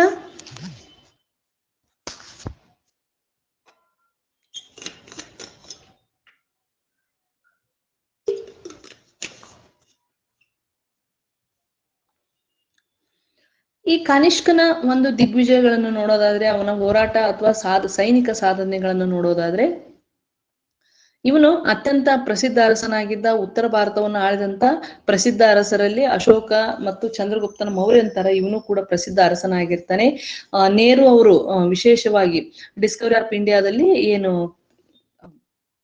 ಕಾಶ್ಮೀರವನ್ನು ಹೊಗಳಿದ್ದಾರಲ್ಲ, ಭಾರತದ ಸುಂದರ ನವಿಲು ಅಂತಂದೇಳಿ, ಆ ಕಾಶ್ಮೀರವನ್ನು ಗೆದ್ದಂತ ಅರಸ ಏನಿದ್ದಾನಲ್ಲ ಕನಿಷ್ಕ, ಅವನು ಆ ಸೌಂದರ್ಯಕ್ಕೆ ಮಾರು ಹೋಗಿ, ಅಥವಾ ಆ ಕಾಶ್ಮೀರದ ಸೌಂದರ್ಯಕ್ಕೆ ಮಾರು ಹೋಗಿ ಆ ಪ್ರಾಕೃತಿಕ ಸೌಂದರ್ಯವನ್ನ ಆಕರ್ಷಿತನಾಗಿ, ಆ ಸೌಂದರ್ಯಕ್ಕೆ ಆಕರ್ಷಿತನಾಗಿ ಕಾಶ್ಮೀರವನ್ನು ಅವನು ಗೆಲ್ತಾನೆ ಅಂತೇಳಿ ಹೇಳ್ಬೋದು. ಇದನ್ನ ಡಿಸ್ಕವರಿ ಆಫ್ ಇಂಡಿಯಾದಲ್ಲಿ ಕೂಡ ಉಲ್ಲೇಖ ಮಾಡಲಾಗಿದೆ ಅಂತೇಳಿ. ಅದ್ರ ಜೊತೆಗೆ ಕಲ್ಲಣನ ರಾಜ ತರಂಗಿಣಿಯಲ್ಲಿ ಕೂಡ ಕಾಶ್ಮೀರವನ್ನ ಕನಿಷ್ಕ ವಶಪಡಿಸಿಕೊಂಡ ರೀತಿಯನ್ನ ಸ್ಮಿತ್ ಅವರು ಸಮರ್ಥನೆ ಮಾಡಿಕೊಂಡಿದ್ದಾರೆ. ಅದ್ರ ಜೊತೆಗೆ ಕಲ್ಲಣನು ಕೂಡ ತನ್ನ ಕೃತಿಯಲ್ಲಿ ಇದರ ಬಗ್ಗೆ ಉಲ್ಲೇಖವನ್ನು ಮಾಡಿದ್ದಾನೆ ಅಂತೇಳಿ ಹೇಳ್ಬೋದು. ಈ ಕಾಶ್ಮೀರ ಅತ್ಯಂತ ಸುಂದರವಾದಂತ ಪ್ರದೇಶ ಆಗಿತ್ತು. ಹೀಗಾಗಿ ಇದರಿಂದ ಆಕರ್ಷಿತನಾದಂತ ಯಾರು ಕನಿಷ್ಕ ಇದನ್ನ ಗೆದ್ದುಕೊಳ್ತಾನೆ ಅಂತೇಳಿ ಹೇಳ್ಬೋದು. ಮತ್ತೆ ಕಾಶ್ಮೀರದಲ್ಲಿ ತನ್ನ ಬೇಸಿಗೆ ದಿನಗಳನ್ನು ಕಳೆಯುತ್ತಾ ಇದ್ದ. ಇಲ್ಲಿ ಕಳಲಿಕ್ಕೆ ಅರಮನೆಯನ್ನು ಕೂಡ ಕಟ್ಟಿಸಿಕೊಂಡಿದ್ದ, ಸುಂದರವಾದಂತ ಸ್ಮಾರಕಗಳನ್ನು ನಿರ್ಮಿಸಿದ್ದ, ಮತ್ತು ಇಲ್ಲಿ ಹೊಸದಾದಂತ ತನ್ನ ಹೆಸರಿನ ಮತ್ತೊಂದು ನಗರವನ್ನು ನಿರ್ಮಾಣ ಮಾಡಿದ್ದ. ಅದಕ್ಕೆ ಕಾನಿಷ್ಕಪುರ ಅಂತಂದೇಳಿ ಇವನು ಹೆಸರನ್ನ ಇಟ್ಟಿದ್ದ ಅಂತೇಳಿ. ಅದರ ಜೊತೆಗೆ ಬೌದ್ಧ ಧರ್ಮ ಪ್ರೇಮಿಯಾದಂತ ಇವನು ತನ್ನ ಹೊಸ ನಗರದಲ್ಲಿಯೇ 4ನೇ ಬೌದ್ಧ ಸಮ್ಮೇಳನವನ್ನು ಕೂಡ ನಡೆಸ್ತಾನೆ ಅಂತೇಳಿ ಹೇಳ್ಬೋದು. ಹಾಗಾಗಿ ಕಾಶ್ಮೀರ ಮೊದಲ ಇವನ ಒಂದು ದಿಗ್ವಿಜಯ ಆಗಿತ್ತು ಅಂತೇಳಿ ಹೇಳ್ಬೋದು. ನಂತರ ಇವನು ಎರಡನೆಯದಾಗಿ ಮಗಧದ ಮೇಲೆ ಆಕ್ರಮಣ ಮಾಡ್ತಾನೆ. ಅಶ್ವಘೋಷನ ಪ್ರಕಾರ ಏನಪ್ಪಾ ಅಂದ್ರ, ಮಗಧದ ಮೇಲೆ ದಾಳಿ ಮಾಡಿ ಅಲ್ಲಿ ಈ ಪಾಟ್ಲಿಪುತ್ರವನ್ನು ವಶಪಡಿಸಿಕೊಳ್ತಾನೆ. ಅಲ್ಲಿದ್ದಂತ ಈ ಪ್ರಸಿದ್ಧ ಬೌದ್ಧ ವಿದ್ವಾಂಸ ಏನ್ ಅಶ್ವಘೋಷ ಇವನಿಗೆ ಸಿಗ್ತಾನೆ, ಅವನನ್ನ ತನ್ನ ಆಸ್ಥಾನಕ್ಕೆ ಕರೆದುಕೊಂಡು ತರ್ತಾನೆ ಅಂತೇಳಿ ಹೇಳ್ಬೋದು. ಯಾವುದು ಅಶ್ವಘೋಷನನ್ನ. ಹಾಗಾಗಿ ಅಶ್ವಘೋಷನ ಬುದ್ಧ ಚರಿತ್ರದಲ್ಲಿ ಕೂಡ ನಮಗೆ ಮಾಹಿತಿ ಸಿಗ್ತೈತಿ. ಹಾಗಾಗಿ ಅಶ್ವಘೋಷ ಅವನಿಗೆ ಎಲ್ಲಿ ಸಿಗ್ತಾನಪ್ಪ ಅಂತಂದ್ರ ಪಾಟಲಿಪುತ್ರದಲ್ಲಿ ಸಿಗ್ತಾನೆ ಅಂತ ಹೇಳ್ಬೋದು. ನಂತರ ಇವನು ಏನ್ ಮಾಡ್ತಾನೆ, ಮಗಧದ ಒಂದು ಭಾಗವನ್ನ ತನ್ನ ಅಧೀನವನ್ನಾಗಿ ಮಾಡಿಕೊಂಡು ಆಳ್ವಿಕೆಯನ್ನ ಪ್ರಾರಂಭಿಸ್ತಾನೆ ಅಂತ ಹೇಳ್ಬೋದು. ಜೊತೆಗೆ ಅಲ್ಲಿ ಗಾಜಿಪುರ್ ಇರ್ಬೋದು, ಗೋರಖ್ಪುರ್ ಪ್ರದೇಶಗಳಲ್ಲಿ ದೊರೆತಿರ್ತಕ್ಕಂಥ ನಾಣ್ಯಗಳು ಇದನ್ನ ದೃಢಪಡಿಸಿವೆ ಅಂತೇಳಿ ಹೇಳ್ಬೋದು. ಯಾವುದನ್ನ ಪಾಟಲಿಪುತ್ರದ ಒಂದು ವಶವನ್ನ ಅಂತೇಳಿ. ಜೊತೆಗೆ ಈ ಪಾಟಲಿಪುತ್ರ ಮತ್ತು ಸಾಕೇತ್ಪುರಗಳ ಮೇಲೆ ಕನಿಷ್ಕನ ದಾಳಿಯನ್ನ ಚೀನಿ ಮತ್ತು ಟಿಬೆಟ್ ಮೂಲಗಳು ಕೂಡ ದೃಢಪಡಿಸಿವೆ ಅಂತೇಳಿ ಹೇಳ್ಬೋದು. ಹಾಗಾಗಿ ಕಾಶ್ಮೀರದ ನಂತರ ಇವನೇನ್ ಮಾಡ್ತಾನೆ, ಮಗಧದ ಮೇಲೆ ದಾಳಿಯನ್ನ ಮಾಡ್ತಾನೆ ಅಂತೇಳಿ ಹೇಳ್ಬೋದು. ಮೂರನೇದಾಗಿ ಶಕಕ್ಷತ್ರಪರೊಡನೆ ಯುದ್ಧವನ್ನು ಮಾಡಿ ಅವರನ್ನ ಸೋಲಿಸಿ ಪಂಜಾಬ್ ಮತ್ತು ಮಥುರಾ ಪ್ರದೇಶಗಳನ್ನ ವಶಪಡಿಸಿಕೊಳ್ತಾನೆ ಅಂತ ಹೇಳ್ಬೋದು. ಇಲ್ಲಿ ಮಾಳ್ವವನ್ನು ಆಳುತ್ತಿದ್ದಂತ ಉಜ್ಜಯಿನಿಯ ಕ್ಷತ್ರಪರನ್ನು ಸೋಲಿಸಿ ಮಾಳ್ವ ಪ್ರದೇಶವನ್ನು ಕೂಡ ವಶಪಡಿಸಿಕೊಂಡನು. ಈ ಮಾಳ್ವದ ರಾಜ ಚಸ್ತಾನನ್ನು ಏನ್ ಮಾಡ್ತಾನಪ್ಪ ಐತಲ್ಲ, ಮಾಳ್ವದ ಅರಸ ಯಾರು ಮಾಳ್ವದ ಅರಸ ಚಸ್ತ ಅವನ ಸ್ವಾಮಿತ್ವವನ್ನು ಒಪ್ಪಿಕೊಂಡು ಕಪ್ಪು ಕಾಣಿಕೆಗಳನ್ನು ನೀಡಿ ಅವನ ಒಂದು ಸಾರ್ವಭೌಮತ್ವವನ್ನು ಒಪ್ಪಿಕೊಳ್ತಾನೆ ಅಂತ ಹೇಳ್ಬೋದು. ಈ ಶಕರಿಂದ ಕಾತೆವಾಡ, ಮಾಳ್ವ, ಸೌರಾಷ್ಟ್ರ ಪ್ರದೇಶಗಳನ್ನ ವಶಪಡಿಸಿಕೊಂಡು ತನ್ನ ಸಾಮ್ರಾಜ್ಯವನ್ನು ಪಶ್ಚಿಮದವರೆಗೆ ವಿಸ್ತರಿಸ್ತಾನೆ ಅಂತ ಹೇಳ್ಬೋದು. ಅದರ ಜೊತೆಗೆ ಸಿಂಧ್ ಮೇಲೆ ಆಕ್ರಮಣ ಮಾಡ್ತಾನೆ. ಈ ಸಿಂಧನ್ನ ಪಾರ್ಥಿಯನ್ನರು ಆಳ್ತಾ ಇರ್ತಾರೆ. ಪಾರ್ಥಿಯನ್ನರನ್ನ ಸೋಲಿಸಿ ಸಿಂಧನ್ನ ವಶಪಡಿಸಿಕೊಳ್ತಾನೆ ಅಂತ ಹೇಳ್ಬೋದು. ಜೊತೆಗೆ ಚೀನಾ ರಾಜರೊಡನೆ ಯುದ್ಧವನ್ನು ಮಾಡಿ, ಅಂದ್ರೆ ಇವರು ತನ್ನ ಪೂರ್ವಿಕರು, ಅಂದ್ರೆ ಕುಶಾನರ ಪೂರ್ವಿಕರಾದಂತ ಚೀನಿಯರು, ಅವ್ರ ಜೊತೆಗೆ ಯುದ್ಧ ಮಾಡ್ತಾನೆ. ಅಲ್ಲಿ ಈ ಚೀನಿಯರಿಗೆ ಸೋತಿರ್ತಾನೆ. ಇಂದ ಅವ್ರ ಅಜ್ಜ ಕಾಡ್ಪೈಸಸ್, ಯಾರು ವಿಮಾ ಕಾಡ್ಪೈಸಸ್ಸು ಸೋತು ಕಪ್ಪು ಕಾಣಿಕೆಗಳನ್ನು ಕೊಡ್ತಾ ಇರ್ತಾನೆ. ಇದನ್ನ ತಪ್ಪಿಸ್ಲಿಕ್ಕೆ ಮತ್ತು ಇದರ ಸೇಡನ್ನ ತೀರ್ಸ್ಕೊಳ್ಳಿಕ್ಕೆ ಏನ್ ಮಾಡ್ತಾನೆ, ಕನಿಷ್ಕ ಮುಂದಾಗಿ ಏನ್ ಮಾಡ್ತಾನೆ, ಚೀನಾ ರಾಜನ ಸ್ಥಾನಮಾನಕ್ಕೆ ತಾನು ಸಮಾನನು ಅಂತ ಹೇಳಿ ಆ ಕಪ್ಪ ಕಾಣಿಕೆಯನ್ನ ನಿಲ್ಲಿಸ್ತಾನೆ ಕೊಡೋದನ್ನು. ಮತ್ತು ಚೀನಿ ರಾಜನ ಮಗಳನ್ನ ತನಗೆ ಕೊಡ್ಬೇಕಂತ ಹೇಳಿ ರಾಯಭಾರಿಯನ್ನು ಕೂಡ ಕಳಿಸ್ತಾನೆ. ಇದರಿಂದ ಕೆರಳಿದಂತ ಚೀನಾದ ಅರಸ ಯಾರು, ಚೀನಾದ ಸೇನಾನಿ ಪಾಂಚಾವೋ ಆ ರಾಯಭಾರಿಯನ್ನ ಬಂಧಿಸ್ತಾನೆ ಅಂತೇಳಿ ಹೇಳ್ಬೋದು. ಈ ಬಂಧನ ಐತಲ್ಲ, ಅದು ಯುದ್ಧಕ್ಕೆ ಕಾರಣ ಆಗುತ್ತೆ. ಪಾಂಚಾವೋ ದಂಡೆತ್ತಿ ಬಂದು ಕನಿಷ್ಕನನ್ನು ಸೋಲಿಸ್ತಾನೆ ಅಂತೇಳಿ ಹೇಳ್ಬೋದು. ನಂತರ ಪಾಂಚಾವನ ಮರಣದ ನಂತರ ಬಂದಂತ ಪಾನ್ ಯಾಂಗ್ ಏನ್ ಮಾಡ್ತಾನೆ, ಕನಿಷ್ಕನನ್ನ ಎರಡನೇ ದಂಡಯಾತ್ರೆಯಲ್ಲಿ ಕೂಡ ಸೋಲಿಸಿ ಯುದ್ಧ ಕೈದಿಗಳನ್ನ ಸೆರೆ ಹಿಡಿತಾನೆ ಅಂತೇಳಿ. ಹಾಗಾಗಿ ಪಾನ್ ಯಾಂಗನನ್ನು ಸಹ ಸೋಲಿಸಿ ಇಲ್ಲಿ ಆರಂಭದಲ್ಲಿ ಏನ್ ಮಾಡ್ತಾನಪ್ಪ ಅಂದ್ರ, ಈ ಫಸ್ಟು ತನ್ನ ಅವರ ಅಪ್ಪ ಪಾನ್ ಚಾವೋ ಏನ್ ಮಾಡಿರ್ತಾನೆ, ಸೋತಿರ್ತಾನೆ. ಪಾನ್ ಚಾವೋನಿಂದ ಕನಿಷ್ಕ ಸೋತಿರ್ತಾನೆ. ಎರಡನೆಯದಾಗಿ ಪಾನ್ ಚಾವೋನ ಮರಣದ ನಂತರ ಅವನ ಮಗನಾದಂತ ಪಾನ್ ಯಾಂಗನನ್ನು ಏನ್ ಮಾಡ್ತಾನೆ, ಅವ ದಂಡೆತ್ತಿ ಬಂದಿರ್ತಾನೆ ಇವನನ್ನು ಸೋಲಿಸ್ಬೇಕಂತೇಳಿ. ಆದ್ರೆ ಈ ಸರಿ ಸಾಧ್ಯ ಆಗಂಗಿಲ್ಲ. ಎರಡನೇ ದಂಡಯಾತ್ರೆಯಲ್ಲಿ ಏನ್ ಮಾಡ್ತಾನೆ, ಪಾನ್ ಯಾಂಗನನ್ನು ಸೋಲಿಸಿ ಅವನ ಯುದ್ಧ ಕೈದಿಗಳನ್ನು ಸೆರೆ ಹಿಡಿತಾನೆ. ಹಾಗಾಗಿ ತನ್ನ ಏನು ತಾನು ಮತ್ತು ತನ್ನ ತಾತ ಏನು ಚೀನಿಯರ್ ಜೊತೆಗೆ ಸೋತು ಅವಮಾನ ಅನುಭವಿಸಿದ್ರಲ್ಲ, ಆ ಸೇಡನ್ನ ತೀರಿಸ್ಕೊಳ್ತಾನೆ ಅಂತೇಳಿ ಹೇಳ್ಬೋದು. ಈ ಒಂದು ವಿಜಯದ ನೆನಪಿಗಾಗಿ ತಾಷ್ಕಂಡ, ಕ್ಯಾಶ್ ನಗರ್ ಮತ್ತು ಯಾರ್ಕಂಡ ಹಾಗೂ ಕೋಟಾನ್ ಪ್ರದೇಶಗಳನ್ನ ವಶಪಡಿಸಿಕೊಳ್ತಾನೆ ಅಂತೇಳಿ ಹೇಳ್ಬೋದು. ಯಾರು? ಕನಿಷ್ಕ. ಮತ್ತ ಜೊತೆಗೆ ತಾನು ದೇವಪುತ್ರನೆಂದು ಕರೆದುಕೊಳ್ತಾನೆ, ದೇವಪುತ್ರನಿಗೆ ಸಮಾನನು ಅಂತಂದೇಳಿ ಕರೆದುಕೊಳ್ತಾನೆ ಅಂತೇಳಿ ಹೇಳ್ಬೋದು. ಯಾರು? ಕನಿಷ್ಕ. ಇಲ್ಲಿ ಪಾಂಚಾವೋ ನಿಂದ ಸೋತಿರ್ತಾನೆ. ಆದ್ರೆ ಅವನ ಮಗನಾದಂತ ಪಾನ್ ಯಾಂಗನಿಂದ ಗೆದ್ದು ತಾಷ್ಕಂಡ, ಕ್ಯಾಶ್ಗರ್, ಯಾರ್ಕಂಡ್ ಮತ್ತು ಕೋಟಾನ್ ಪ್ರದೇಶಗಳನ್ನ ವಶಪಡಿಸಿಕೊಂಡನು ಅಂತೇಳಿ ಹೇಳ್ಬೋದು. ಜೊತೆಗೆ ಇವನ ಸಾಮ್ರಾಜ್ಯ ಅತ್ಯುನ್ನತ ಒಂದು ಶಿಖರಕ್ಕೆ ಏರಿರ್ತೈತಿ ಕನಿಷ್ಕನ ಕಾಲದಲ್ಲಿ. ಮಧ್ಯ ಏಷ್ಯಾದ ಕ್ಯಾಶ್ಗರ್, ಯಾರ್ಕಂಡ್, ಕೋಟಾನ್ ಸೇರಿದಂತೆ ಅಫ್ಘಾನಿಸ್ತಾನ, ಬ್ಯಾಕ್ಟ್ರಿಯಾ, ಪಾಮೀರ್ ಗ್ರಂಥಿಗಳು, ಗಾಂಧಾರ ಪ್ರದೇಶ, ಆಮೇಲೆ ಭಾರತದ ಪಂಜಾಬ್, ಸಿಂಧ್, ಮಥುರಾ, ಬನಾರಸ್, ಔದ್, ಬಿಹಾರ್, ಉತ್ತರ ಪ್ರದೇಶಗಳನ್ನ ಒಳಗೊಂಡು ಇಡೀ ಉತ್ತರ ಭಾರತ ಅವನ ವಶದಲ್ಲಿತ್ತು ಅಂತೇಳಿ ಹೇಳ್ಬೋದು. ಮತ್ತು ಮಧ್ಯ ಏಷ್ಯಾದವರೆಗೂ ಅವನ ಒಂದು ಪ್ರದೇಶ ವಿಸ್ತರಣೆಯಾಗಿತ್ತು ಅಂತೇಳಿ ಹೇಳ್ಬೋದು. ಜೊತೆಗೆ ಅವನು ಮತ್ತು ಪೇಶಾವರ ಮತ್ತು ಮಥುರಾಗಳನ್ನ ರಾಜಧಾನಿಯನ್ನಾಗಿ ಇಟ್ಟುಕೊಂಡಿದ್ದ ಅಂತ ಹೇಳ್ಬೋದು. ಮತ್ತು ಕಾಶ್ಮೀರದಲ್ಲಿ ಕಾಶ್ಮೀರಪುರ ಅಂತಂದು ಹೇಳಿ ಒಂದು ಹೊಸ ನಗರವನ್ನು ಕೂಡ ಅವನು ಕಟ್ಟಿಕೊಂಡಿದ್ದ ಅಂತ ಹೇಳಿ ಹೇಳ್ಬೋದು. ಹಾಗಾಗಿ ಮಧ್ಯ ಏಷ್ಯಾ ಹಾಗೂ ಇರಾನಿನ ಗಡಿವರೆಗೆ ಇವನ ಸಾಮ್ರಾಜ್ಯ ಚಾಚಿಕೊಂಡಿತ್ತು ಅಂತೇಳಿ ಹೇಳ್ಬೋದು. ಮತ್ತೆ ಇವನಿಗೆ ಕೈಸರ್, ದೇವಪುತ್ರ, ಮಹಾರಾಜ, ರಾಜಾದಿರಾಜ ಎಂಬ ಬಿರುದುಗಳು ಕೂಡ ಇದ್ವು ಅಂತಂದೇಳಿ. ಮತ್ತೆ ಇವನ ಸಾವಿನ ಬಗ್ಗೆ ಅಥವಾ ಇವನ ಅಂತ್ಯದ ಬಗ್ಗೆ, ಅವನು ಎರಡನೇ ದಂಡಯಾತ್ರೆ ಕೈಗೊಂಡ ಸಂದರ್ಭದಲ್ಲೇ ಮರಣವನ್ನು ಹೊಂದಿದ ಅಂತೇಳಿ ಒಂದಿಷ್ಟು ಜನ ಹೇಳ್ತಾರೆ.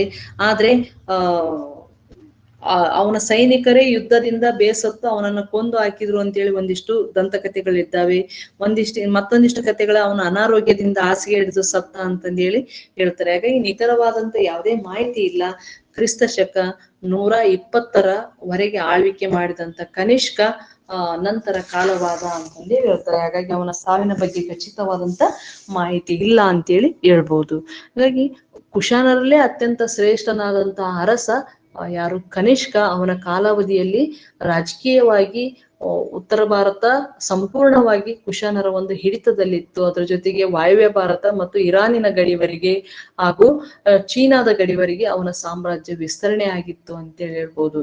ಇಂಥ ಒಬ್ಬ ಅರಸ, ಪ್ರಸಿದ್ಧ ಅರಸ ಮತ್ತು ಸಮರ್ಥ ಅರಸ ಕೇವಲ ರಾಜಕೀಯ ಇತಿಹಾಸ ಮತ್ತು ಏನು ಹೋರಾಟ ಅಷ್ಟೇ ಮಾಡ್ಲಿಲ್ಲ, ಕಲೆಯ ಮಹಾಪೋಷಕನಾಗಿದ್ದ, ಸಾಹಿತ್ಯದ ಮಹಾಪೋಷಕನಾಗಿದ್ದ, ಅಶ್ವಘೋಷನಂತ ವ್ಯಕ್ತಿಯನ್ನ ತನ್ನ ಆಸ್ಥಾನದಲ್ಲಿ ತಂದು ಇಟ್ಟುಕೊಂಡಿದ್ದ ಮತ್ತು ಧರ್ಮಿಷ್ಠನಾಗಿದ್ದ ಅಂತ ಹೇಳ್ಬೋದು. ಹಾಗಾಗಿ ಅವನ ಸಾಧನೆಯನ್ನ ನಾವು ರಾಜಕೀಯ ಇತಿಹಾಸಕ್ಕಿಂತ ಹೆಚ್ಚಾಗಿ ಅವನ ಆಡಳಿತದ ಸಾಧನೆಯಿಂದ, ಅವನ ಧಾರ್ಮಿಕ ಸಾಧನೆಯಿಂದ ಅಳೆಯಬಹುದು ಅಂತ ಹೇಳ್ಬೋದು. ಭಾರತದಲ್ಲಿ ಮಹಾಯಾನ ಬೌದ್ಧ ಪಂಥ ಹಾಗೂ ಏನು ಗಾಂಧಾರ ಕಲೆ ಕುಶಾನರ ಕಾಲದಲ್ಲಿ, ವಿಶೇಷವಾಗಿ ಕನಿಷ್ಕನ ಕಾಲದಲ್ಲಿ ಅತ್ಯಂತ ಉನ್ನತ ಮಟ್ಟಕ್ಕೆ ಹೋಗಿತ್ತು ಅಂತೇಳಿ ಹೇಳ್ಬೋದು. ಹಾಗಾಗಿ ಇವನ ಆಡಳಿತ ಯಾವುದು? ಕುಶಾನರ ಆಡಳಿತ ಅಂದ್ರೂ ಒಂದೇ, ಕನಿಷ್ಕನ ಆಡಳಿತ ಅಂದ್ರೂ ಒಂದೇ. ಅಷ್ಟು ದಿಗ್ವಿಜಯಶಾಲಿ ಆದಂತ ಕನಿಷ್ಕ ದಕ್ಷ ಆಡಳಿತಗಾರನಾಗಿ ವಿಶಾಲವಾದಂತ ಸಾಮ್ರಾಜ್ಯವನ್ನ ಶಾಂತಿಯುತವಾಗಿ ಆಡಳಿತ ಮಾಡಿದ ಮತ್ತು ಆಳಿದ ಅಂತ ಹೇಳ್ಬೋದು. ಮತ್ತು ಸಮರ್ಥ ಅರಸನಾಗಿದ್ದಂತ ಈತ ದೇವಪುತ್ರ ಅಂತ ಬಿರುದು ಗಳಿಸಿದ್ರೂ ಕೂಡ ನಿರಂಕುಶಾಧಿಕಾರಿ ಆಗಿರ್ಲಿಲ್ಲ, ಪ್ರಜಾಸ್ನೇಹಿಯಾಗಿದ್ದ ಅಂತೇಳಿ ಹೇಳ್ಬೋದು.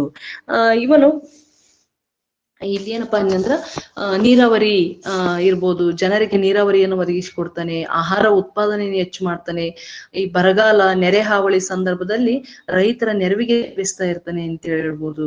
ಮತ್ತು ಈ ವಿದೇಶಿಯರ ಜೊತೆಗೆ ಕೂಡ ವಿದೇಶಿಯರ ಆಡಳಿತ ಸಿಕ್ಕಾಪಟ್ಟೆ ಇರುತ್ತೆ ಇವನ ಕಾಲದಲ್ಲಿ. ಆಮೇಲೆ ಇವನು ಏನು ಇಲ್ಲಿ ಸತ್ರಪಿಗಳು ಅಥವಾ ಶಕರು ಏನು ಸಾಮ್ರಾಜ್ಯವನ್ನು ಸತ್ರಪಿಗಳಾಗಿ ವಿಂಗಡಿಸಿದ್ರಲ್ಲ, ಅಂದ್ರೆ ಪ್ರಾಂತ್ಯಗಳಾಗಿ, ಅದೇ ಮಾದರಿಯಲ್ಲಿ ಇವನು ಶಕರಂತೆ ಸಾಮ್ರಾಜ್ಯವನ್ನು ವಿಂಗಡಿಸಿ ರಾಜ್ಯಪಾಲರನ್ನು ನೇಮಿಸಿದ್ದ ಅಂತೇಳಿ ಹೇಳ್ಬೋದು. ಕ್ಯಾಶ್ಗರು, ಕೋಟಾನು, ಯಾರ್ಕಂಡು, ಬ್ಯಾಕ್ಟ್ರಿಯಾ, ಕಾಶ್ಮೀರ, ಮಾಳ್ವಾ, ಮಥುರಾ, ಬನಾರಸ್, ಸೌರಾಷ್ಟ್ರ ಈ ಎಲ್ಲವೂ ಕಾಶ್ಮೀರ ಇದು ಕನಿಷ್ಕನ ಕಾಲದ ಪ್ರಸಿದ್ಧ ಸತ್ರಪಿಗಳಾಗಿದ್ದವು ಅಂತೇಳಿ ಹೇಳ್ಬೋದು. ಸತ್ರಪಿ ಅಂದ್ರ ಪ್ರಾಂತ್ಯ ಅಂತೇಳಿ. ಮತ್ತೆ ಇವನು ಕೂಡ ಸಾಮ್ರಾಜ್ಯವನ್ನು ರಾಷ್ಟ್ರ, ಅಹರ, ಜನಪದ ಮತ್ತು ದೇಶ ಹಾಗೂ ವಿಷಯಗಳಾಗಿ ವಿಂಗಡಿಸಿದ್ದ ಅಂತೇಳಿ ಹೇಳ್ಬೋದು. ಯಾವುದನ್ನ? ಸಾಮ್ರಾಜ್ಯವನ್ನ ಅಂತೇಳಿ. ಒಟ್ಟು ಸುದೀರ್ಘವಾಗಿ 42 ವರ್ಷಗಳ ಕಾಲ ಆಡಳಿತ ಮಾಡಿದ ಕನಿಷ್ಕ ಒಂದೇ ಒಂದು ವಿರೋಧವನ್ನು ಕೂಡ ಕಟ್ಟಿಕೊಂಡಿಲ್ಲ ಮತ್ತು ದಂಗೆಯನ್ನು ಕೂಡ ಎದುರಿಸ್ಲಿಲ್ಲ ಅಂತೇಳಿ ಹೇಳ್ಬೋದು. ಅಷ್ಟು ದಕ್ಷತೆಯಿಂದ ಅವನ ಆಡಳಿತ ಕೂಡಿತ್ತು ಅಂತೇಳಿ. ಜೊತೆಗೆ ರೋಮನ್ ಮಾದರಿಯಲ್ಲಿ ನಾಣ್ಯವನ್ನು ಕೂಡ ಚಲಾವಣೆಗೆ ತರ್ತಾನೆ. ತನ್ನ ಒಂದು ಸಹಾಯಕ್ಕಾಗಿ ಅಮಾತ್ಯ, ಮಹಾಸೇನಾಪತಿ ಎಂಬ ಅಧಿಕಾರಿಗಳನ್ನು ನೇಮಕ ಮಾಡಿಕೊಂಡಿರ್ತಾನೆ. ರೋಮು, ಚೀನಾ, ಗ್ರೀಸ್ ದೇಶಗಳ ಜೊತೆಗೆ ವಾಣಿಜ್ಯ ಮತ್ತು ಸಾಂಸ್ಕೃತಿಕ ಬಾಂಧವ್ಯವನ್ನ ಅಭಿವೃದ್ಧಿ ಪಡಿಸಿರ್ತಾನೆ ಕನಿಷ್ಕ. ಹೆಚ್ಚಾಗಿ ಏನಪ್ಪಾ ಅಂತಂದ್ರೆ ತನ್ನ ಸಾಮ್ರಾಜ್ಯ ಸಮೃದ್ಧಿಯಿಂದ ಕೂಡಿರುವಂತೆ ಕನಿಷ್ಕ ನೋಡಿಕೊಂಡಿರ್ತಾನೆ ಅಂತೇಳಿ ಹೇಳ್ಬೋದು. ಮತ್ತೆ ಇಲ್ಲಿ ಕನಿಷ್ಕ ಮತ್ತು ಧರ್ಮ ಅಂತ ನೋಡಿದ್ನಾಗ ಇವನು ವಿದೇಶಿಗನಾಗಿದ್ದ, ಆದ್ರೆ ಅವನ ಆಚರಣೆಯಲ್ಲಿ ಭಾರತೀಯನಾಗಿ ಉಳಿದುಕೊಳ್ತಾನೆ ಅಂತೇಳಿ ಹೇಳ್ಬೋದು. ಧಾರ್ಮಿಕವಾಗಿ ಸಹಿಷ್ಣು ಆಗಿದ್ದಂತ ಕನಿಷ್ಕ ತನ್ನ ಸಾಮ್ರಾಜ್ಯದಲ್ಲಿ ಎಲ್ಲಾ ಧರ್ಮಗಳನ್ನ ಮತ್ತು ಪಂಥಗಳನ್ನ ಸಮಾನವಾಗಿ ಕಾಣ್ತಾನೆ ಅಂತ ಹೇಳ್ಬೋದು. ಇವನ ನಾಣ್ಯಗಳ ಮೇಲೆ ಗ್ರೀಕು, ಪರ್ಷಿಯನ್ನು ಮತ್ತು ಭಾರತೀಯ ದೇವತೆಗಳ ಚಿತ್ರಗಳನ್ನು ಕೂಡ ಕಾಣಬಹುದು. ಆ ಜೊತೆಗೆ ಶಿವ, ಅಗ್ನಿ, ಬುದ್ಧ, ಸೂರ್ಯ ಮತ್ತು ದೇವತೆಗಳ ಚಿತ್ರಗಳನ್ನು ಕೂಡ ಕೆತ್ತಲಾಗಿದೆ ಅಂತೇಳಿ. ಇವನು ಆರಂಭದಲ್ಲಿ ತನ್ನ ತಾತನಂತೆ ಅಥವಾ ತನ್ನ ತಂದೆಯಂತೆ ಶೈವ ಭಕ್ತನಾಗಿರ್ತಾನೆ, ಶೈವ ಪಂಥದ ಅನುಯಾಯಿ ಆಗಿರ್ತಾನೆ. ನಂತರ ಏನ್ ಮಾಡ್ತಾನೆ? ಬೌದ್ಧ ಧರ್ಮವನ್ನ ಸ್ವೀಕರಿಸ್ತಾನೆ ಅಂತೇಳಿ ಹೇಳ್ಬೋದು. ಹಾಗಾಗಿ ಬೌದ್ಧ ಧರ್ಮವನ್ನ ಸ್ವೀಕರಿಸಿ ಮಹಾಯಾನ ಪಂಥವನ್ನ ಅಭಿವೃದ್ಧಿ ಪಡಿಸ್ತಾನೆ ಅಥವಾ ಪೋಷಿಸ್ತಾನೆ ಅಂತೇಳಿ ಹೇಳ್ಬೋದು. ಮತ್ತು ಇವನ ಕಾಲದಲ್ಲಿ ವಿಶೇಷವಾಗಿ ಬೌದ್ಧ ಧರ್ಮ ಮತ್ತೊಂದು ಸಾರಿ ಆದ್ಯತೆಯನ್ನು ಪಡಿತೈತಿ. ಯಾಕಂದ್ರೆ ದಕ್ಷಿಣದಲ್ಲಿ ಶಾತವಾಹನರಿರ್ತಾರೆ, ಅವರ ಕಾಲದಲ್ಲಿ ಬೌದ್ಧ ಧರ್ಮ ಕೂಡ ಪ್ರಖ್ಯಾತಿಯಲ್ಲಿ ಇರ್ತೈತಿ ಮತ್ತು ಅವರು ಬ್ರಾಹ್ಮಣರಾಗಿರ್ತಾರೆ ಅಂತೇಳಿ. ಉತ್ತರ ಭಾರತದಲ್ಲಿ ಅಶೋಕನನ್ನ ಬಿಟ್ರೆ ಬೇರೆ ಯಾರು ಅಷ್ಟೊಂದು ಬೌದ್ಧ ಧರ್ಮವನ್ನ ಪ್ರಚುರಪಡಿಸಿರಂಗಿಲ್ಲ. ಇಲ್ಲಿ ಯಾರಪ್ಪ ಕನಿಷ್ಕ ಮತ್ತೊಮ್ಮೆ ಬೌದ್ಧ ಧರ್ಮವನ್ನ ಉನ್ನತಿಗೆ ಏರಿಸ್ತಾನೆ ಅಂತ ಹೇಳ್ಬೋದು. ಏನಪ್ಪಾ ಅಂತಂದ್ರ ಯಾರ ಪ್ರಭಾವದಿಂದ ಆದ್ನೋ ಅಥವಾ ತನ್ನ ಏನು ಗುರು ಆಗಿದ್ದಂತ ಅಶ್ವಘೋಷನ ಪ್ರಭಾವದಿಂದ ಅವನು ಮೇ ಬಿ ಬೌದ್ಧ ಧರ್ಮೀಯನಾಗಿರ್ಬೇಕು. ಅವನ ಒಂದು ಪ್ರಭಾವದಿಂದಾಗಿನೇ ಅವನು ಮಹಾಯಾನ ಪಂಥವನ್ನು ಕೂಡ ಪ್ರೋತ್ಸಾಹಿಸ್ತಾನೆ ಮತ್ತು ಅದನ್ನ ಪ್ರಚಾರ ಪಡಿಸ್ತಾನೆ ಅಂತ ಹೇಳ್ಬೋದು. ತನ್ನ ರಾಜಧರ್ಮ ಅಂತೇಳಿ ಸಾರ್ತಾನೆ ಬೌದ್ಧ ಧರ್ಮವನ್ನ. ಮತ್ತೆ ತನ್ನ ಆಸ್ಥಾನದಲ್ಲಿ ಬರೀ ಅಶ್ವಘೋಷ ಅಷ್ಟಲ್ಲ, ನಾಗಾರ್ಜುನ, ವಸುಮಿತ್ರ, ಚರಕರಂತ ಬೌದ್ಧ ವಿದ್ವಾಂಸರಿಗೆ ಅವನು ಆಶ್ರಯ ನೀಡಿರ್ತಾನೆ ಅಂತ ಹೇಳ್ಬೋದು. ಅವರಿಂದ ಸಾಕಷ್ಟು ಬೌದ್ಧ ಸಾಹಿತ್ಯವನ್ನ ರಚಿಸ್ತಾನೆ ಅಂತ ಹೇಳ್ಬೋದು. ಮತ್ತು ಹಲವು ಸ್ತೂಪ, ವಿಹಾರ, ಸಂಗರಾಮಗಳನ್ನ ನಿರ್ಮಿಸ್ತಾನೆ. ಹಳೆಯ ಸ್ತೂಪಗಳನ್ನ ಅಥವಾ ವಿಹಾರಗಳನ್ನ ದುರಸ್ತಿ ಮಾಡಿಕೊಡ್ತಾನೆ. ಪೇಶಾವರ್ನಲ್ಲಿ 400 ಅಡಿ ಎತ್ತರದ ಗೋಪುರವನ್ನು ನಿರ್ಮಿಸ್ತಾನೆ ಅಂತೇಳಿ ಹೇಳ್ಬೋದು. ಅದ್ರ ಜೊತೆಗೆ ಅವನು ಬೌದ್ಧ ಮತ ಪ್ರಚಾರಕ್ಕೆ ವಿದೇಶಿ ಪ್ರಚಾರಕರನ್ನ ಕಳಿಸಿಕೊಡ್ತಾನೆ ಅಂತ ಹೇಳ್ಬೋದು. ವಿಶೇಷವಾಗಿ ಬರ್ಮಾ, ಟಿಬೆಟ್, ಚೀನಾ, ಜಪಾನ್, ಮಧ್ಯ ಏಷ್ಯಾ, ಕೊರಿಯಾಗಳಲ್ಲಿ ಏನ್ ಮಾಡ್ತಾನೆಪ್ಪ ಅಂದ್ರ ಬೌದ್ಧ ಪ್ರಚಾರಕರನ್ನ ಕಳಿಸಿಕೊಟ್ಟು ಬೌದ್ಧ ಧರ್ಮವನ್ನ ಪ್ರಚಾರ ಮಾಡಿಸ್ತಾನೆ ಅಂತೇಳಿ. ಮತ್ತು ಬೌದ್ಧ ಧರ್ಮಕ್ಕಾಗಿ ಏನ್ ಮಾಡ್ತಾನೆ ಅಂದ್ರ ಕ್ರಿಸ್ತ ಶಕ 100ರಲ್ಲಿ ಕಾಶ್ಮೀರದಲ್ಲಿ 4ನೇ ಬೌದ್ಧ ಸಮ್ಮೇಳನವನ್ನು ಕೂಡ ಆಯೋಜಿಸ್ತಾನೆ ಅಂತೇಳಿ. ಕಾಶ್ಮೀರದ ಕುಂಡಲವನ ಮತ್ತೆ ಇಲ್ಲಿ ಅಶ್ವಘೋಷನನ್ನು ಯಾರು ವಸುಮಿತ್ರ ಇದರ ಅಧ್ಯಕ್ಷತೆಯನ್ನು ವಹಿಸಿಕೊಂಡಿರ್ತಾನೆ, ಅಶ್ವಘೋಷ ಉಪಾಧ್ಯಕ್ಷತೆಯನ್ನು ವಹಿಸಿಕೊಂಡಿರ್ತಾನೆ ಅಂತ ಹೇಳ್ಬೋದು. ಇಲ್ಲಿ ಇಬ್ಬರು ಅಧ್ಯಕ್ಷ ಮತ್ತು ಉಪಾಧ್ಯಕ್ಷರು 4ನೇ ಬೌದ್ಧ ಸಮ್ಮೇಳನದಲ್ಲಿ ಇರ್ತಾರೆ ಅಂತ ಹೇಳ್ಬೋದು. ಒಟ್ಟು 500ಕ್ಕೂ ಹೆಚ್ಚು ಬೌದ್ಧ ಸನ್ಯಾಸಿಗಳು ಈ ಮಹಾಸಭೆಯಲ್ಲಿ ಇರ್ತಾರೆ. ಇಲ್ಲಿ ಏನಪ್ಪ ಉದ್ದೇಶ ಏನಂದ್ರ ಬೌದ್ಧ ಧರ್ಮದಲ್ಲಿ ಕಾಣಿಸಿಕೊಂಡಂತ ಒಡಕು ಮತ್ತು ಭಿನ್ನಾಭಿಪ್ರಾಯಗಳನ್ನ ನಿವಾರಿಸುವುದು ಆಗಿತ್ತು ಅಂತೇಳಿ. ಅದ್ರ ಜೊತೆಗೆ ಪಾರ್ಶ್ವ, ಮಾತರ, ವಸುಮಿತ್ರ, ನಾಗಾರ್ಜುನ ಸೇರಿದಂತೆ ಒಟ್ಟು 500 ಬೌದ್ಧ ಸನ್ಯಾಸಿಗಳು ಮತ್ತು ಸನ್ಯಾಸಿನಿಯರು ಈ ಒಂದು ಸಮ್ಮೇಳನದಲ್ಲಿ ಭಾಗವಹಿಸಿರ್ತಾರೆ ಅಂತೇಳಿ. ಇದ್ರ ಜೊತೆಗೆ ಈ ಒಂದು ಸಮ್ಮೇಳನದಲ್ಲಿ ಭಿನ್ನಾಭಿಪ್ರಾಯಗಳನ್ನು ನಿವಾರಿಸುವುದು ಮತ್ತು ಬೌದ್ಧ ಗ್ರಂಥಗಳನ್ನ ಪುನರ್ ಪರಿಶೀಲನೆ ಮಾಡ್ತಕ್ಕಂಥದ್ದು, ತ್ರಿಪೀಠಕಗಳ ಮೇಲೆ ಮಹಾಭಾಷೆಗಳನ್ನ ರಚಿಸುವುದು, ಅದನ್ನ ಮಹಾವಿಭಾಷಾ ಶಾಸ್ತ್ರ ಅಂತೇಳಿ ಕರೆದಿದ್ದಾರೆ. ಮತ್ತೆ ಈ ಮಹಾವಿಭಾಷಾ ಶಾಸ್ತ್ರವನ್ನ ಬೌದ್ಧ ಧರ್ಮದ ವಿಶ್ವಕೋಶ ಅಂತ ಕೂಡ ಕರೆದಿದ್ದಾರೆ ಅಂತೇಳಿ. ಇವನ್ನ ಮಹಾವಿಭಾಷಾ ಶಾಸ್ತ್ರಗಳನ್ನ ತಗಡಿನ ತಾಮ್ರದ ತಗಡಿನ ಮೇಲೆ ಕೊರಿಸಿ ಕಲ್ಲಿನ ಪೆಟ್ಟಿಗೆಯಲ್ಲಿಟ್ಟು ಅದನ್ನ ಪೇಶಾವರದ ಸ್ತೂಪದಲ್ಲಿಟ್ಟು ಸಂರಕ್ಷಣೆ ಮಾಡಲಾಯಿತು ಅಂತಂದೇಳಿ ತಾರಾನಾಥ್ ಅವರು ಈ ಒಂದು ಅಭಿಪ್ರಾಯ ಪಟ್ಟಿದ್ದಾರೆ ಅಂತೇಳಿ. ತಾರಾನಾಥನ ಅಭಿಪ್ರಾಯದ ಪ್ರಕಾರ ಇದನ್ನ ಈ ಸಭೆಯಲ್ಲಿ ಇದನ್ನ ಮಾಡಲಾಯಿತು, ಮಹಾವಿಭಾಷಾ ಶಾಸ್ತ್ರವನ್ನ ಭರಿಸಲಾಯಿತು ಅಂತಂದೇಳಿ. ಜೊತೆಗೆ ರಾಯಚೌಧರಿ ಅವರು ಹೇಳುವಂತೆ ಈ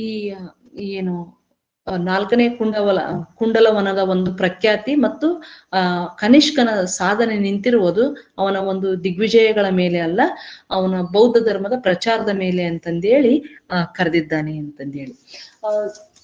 ಮತ್ತೆ ಈ ಸಮ್ಮೇಳನದ ನಂತರ ಏನಾಯ್ತಪ್ಪ ಅಂದ್ರೆ ಬೌದ್ಧ ಧರ್ಮದಲ್ಲಿ ಹೀನಯಾನ ಮತ್ತು ಮಹಾಯಾನ ಎಂಬ 2 ಪಂಥಗಳಾಗಿ ಇಬ್ಬಾಗ ಆಗುತ್ತೆ ಅಂತೇಳಿ ಹೇಳ್ಬೋದು. ನಂತರ ಕನಿಷ್ಕ ಏನ್ ಮಾಡ್ತಾನೆ, ಮಹಾಯಾನದ ಪಂಥದ ಅನುಯಾಯಿಯಾಗಿ ಅದನ್ನ ಪೋಷಿಸ್ತಾನೆ ಅಂತೇಳಿ ಹೇಳ್ಬೋದು. ಮತ್ತೆ ಇಲ್ಲಿ ಬುದ್ಧನನ್ನ ದೈವತ್ವಕ್ಕೆ ಏರಿಸಿ ಹಿಂದೂ ಧರ್ಮದಿಂದ ಅಂದ್ರೆ ಈ ದೈವತ್ವಕ್ಕೆ ಏರಿಸ್ತಕ್ಕಂಥದ್ದು ಅಥವಾ ಈ ಮಹಾಯಾನ ಪಂಥ ಯಾರಿಂದ ಪ್ರಭಾವಕ್ಕೆ ಒಳಗಾಯ್ತಪ್ಪ ಅಂದ್ರೆ ಹಿಂದೂ ಧರ್ಮದ ಪ್ರಭಾವದಿಂದ.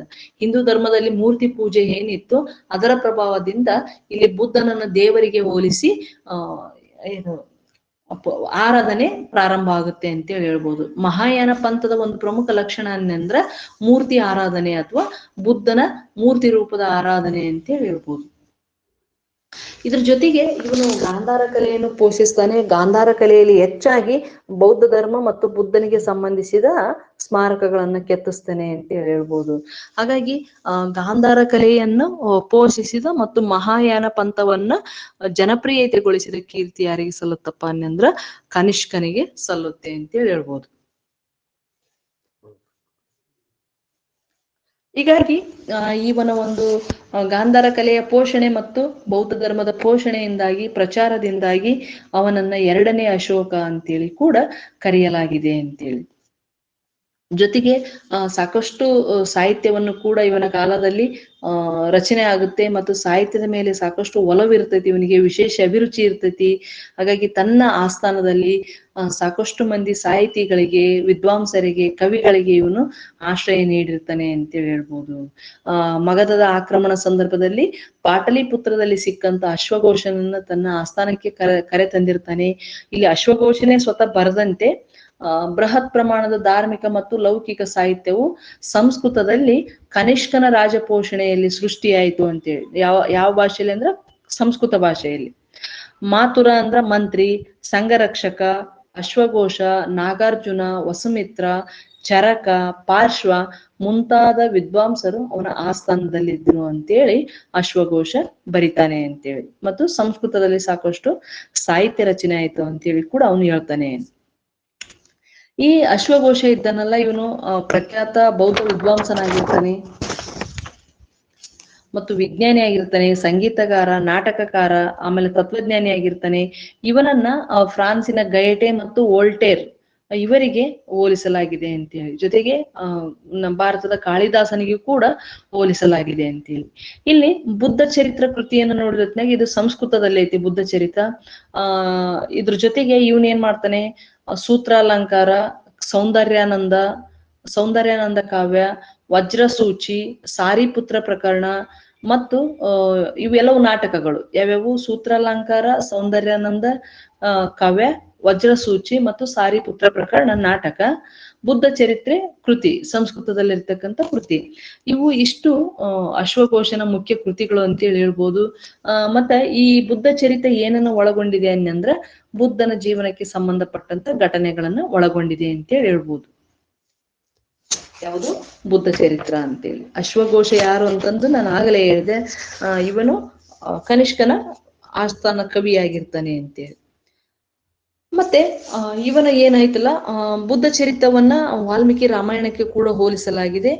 ಜೊತೆಗೆ ವಜ್ರಸೂಚಿ ಐತಲ್ಲ, ಇದು ವೈದಿಕ ಧರ್ಮದ ಜಾತಿ ಪದ್ಧತಿಯನ್ನು ಖಂಡಿಸಿ ಬರೆದಿರ್ತಕ್ಕಂಥ ಒಂದು ನಾಟಕ ಆಗಿದೆ ಅಂತ ಹೇಳ್ಬೋದು. ಇಲ್ಲ, ಇದು ಕೂಡ ಕೃತಿ. ಸಾರಿಪುತ್ರ ಪ್ರಕರಣ ಮಾತ್ರ ನಾಟಕ. ವಜ್ರ ಸೂಚಿ ಕೃತಿ ಇದು ವೈದಿಕ ಧರ್ಮದ ಜಾತಿ ಪದ್ಧತಿ ಬಗ್ಗೆ ತಿಳಿಸ್ತೈತಿ ಅಂತ ಹೇಳ್ಬೋದು.